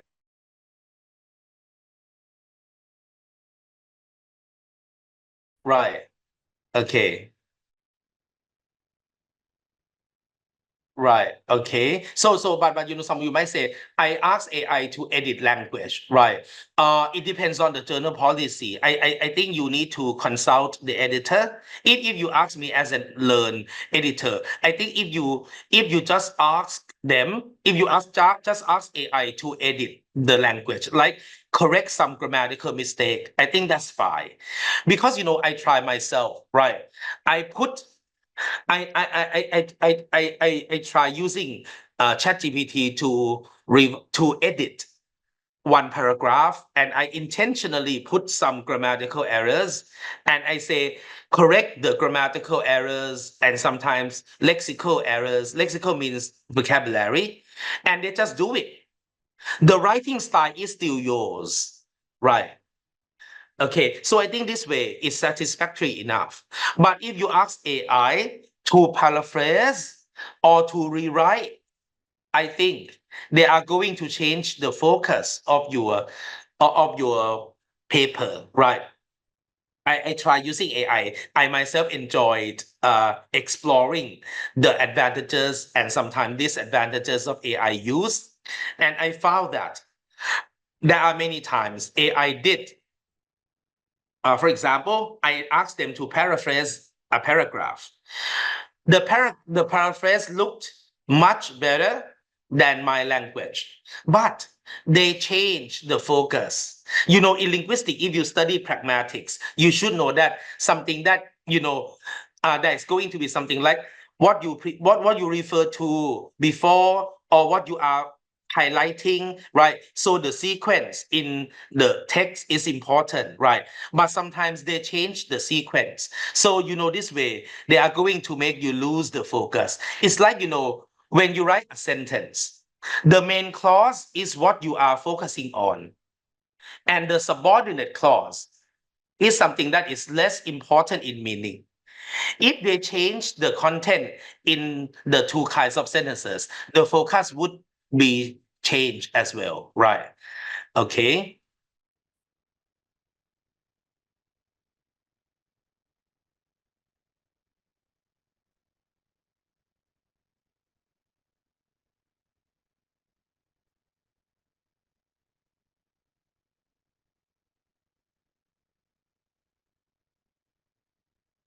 Okay, I got one good question, right?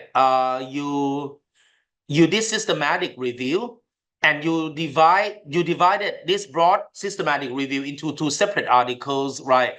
Okay. To be honest, right now many people are enjoying writing systematic review, right? But here, because you are using the same data set, right? It depends on it depends on the policy of the journal. Some journals do not at all accept systematic review, while some do, right? But it is good that you disclose this in your submissions to ensure a transparency that you use you use the same set of data, right, and the same methodology, but because your data set is too big, right, that's why you divide it into two journals, right?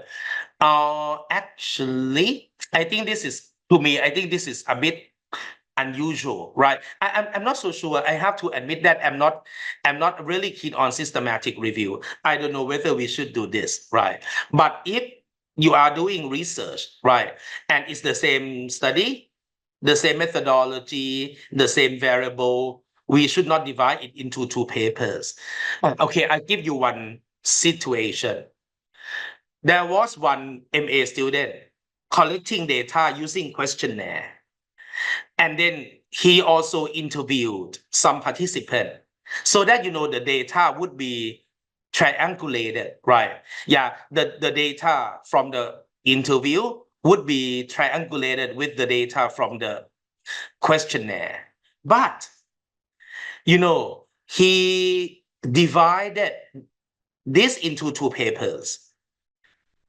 And he was not supposed to be doing so because doing this will weaken the quality of the paper because we use two data collection methods because we want to do it as quality control strategy, right? But once you divide it into two papers, it's like both papers are weak, right? Because one the first one is like the data was collected from only the questionnaire, while the other, the data was collected from, only interviewing 5 to 7 people. And, the student did not know how to do qualitative research. Well, that's why, both papers got rejected, right? Okay. Now, so if the research scale is not much, right? It's not comprehensive enough. Don't divide it into two papers. Okay. Thank Right.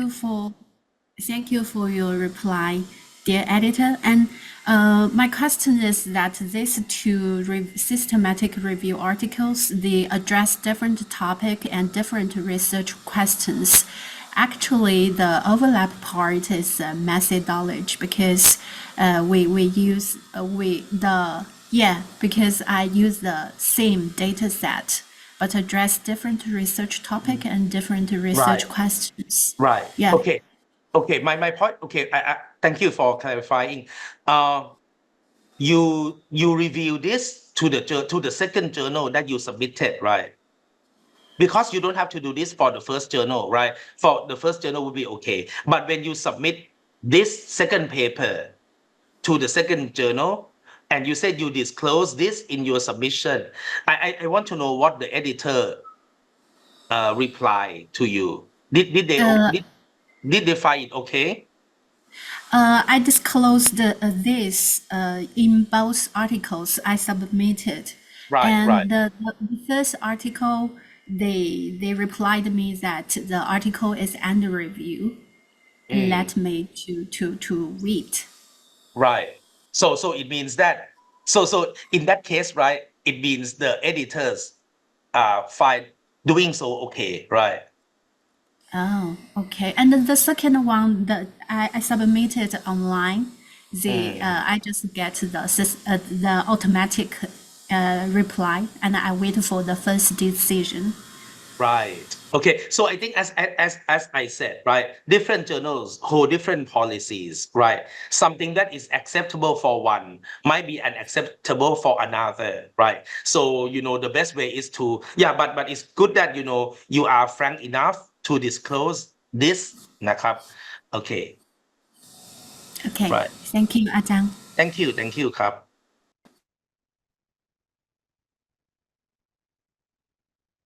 โ Oh, one of you said you repeated submission. That's okay. You just email them.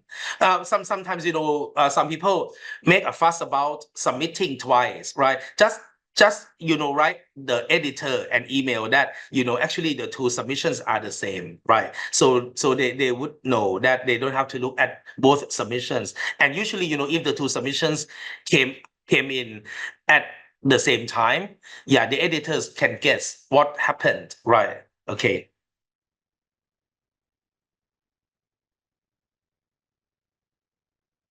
So here, right. Okay.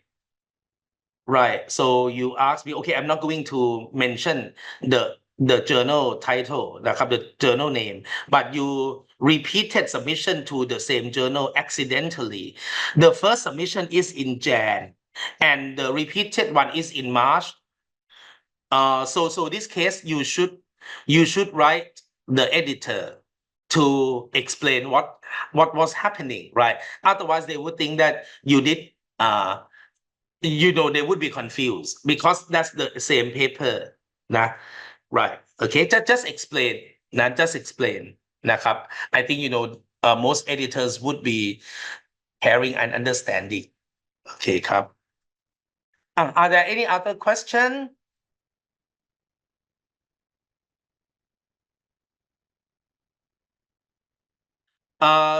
Okay, the question is, are all the journals in tier 1 in SCOPUS? No, but it's the other way around is true. All the Thai SCOPUS journals in TCI tier 1. If any Thai journals that are in SCOPUS, because SCOPUS is higher than TCI, any journals that are in SCOPUS and they are the journals published in Thailand, they are also in tier 1 by default. But the opposite is not true, right? Okay. Many other TCI tier 1 journals are not in SCOPUS. นะครับ Thank you ครับ It depends, right? Ajahn Wali said, how long should we wait before writing follow-up? Maybe it depends, sometimes 3 months, sometimes 5 months, right? Yeah, นะครับ It depends, because when I am working for Learn, some writers are impatient and they send an email asking to follow up within a month, right? But we are too busy to reply to all the emails, right? But there are some people who are waiting, who have been waiting for 5 or 6 months, right? But we are trying our best, because I understand all the other journals in the world that they are very busy, and they have to teach, they have to do research, and they have to do many other things, right? That's why this could be could be delayed, right? But it's okay to send them, at least to remind them of your manuscripts, right? Oh yes, okay. This question is, will there be a possibility of rejection after the revision? Yeah. I experienced this myself. I once submitted my paper to a journal in Poland, and they asked me to revise. And I revised according to the reviewer's feedback. But maybe because the revision was not satisfactory enough, finally my manuscript got rejected. So this can happen, นะครับ this can happen, especially if you don't address the comments of the reviewers well. The rule is that don't criticize the reviewer, don't criticize the editor. Doing so is dangerous, right? Yeah, even though the reviewer sometimes they seem not to know better than you have to be respectful, right? And if they suggest something that is stupid, right, maybe you can write to the editor and clarify. Okay, when you are clarifying, your clarification and explanation should be based on theory, นะครับ Okay.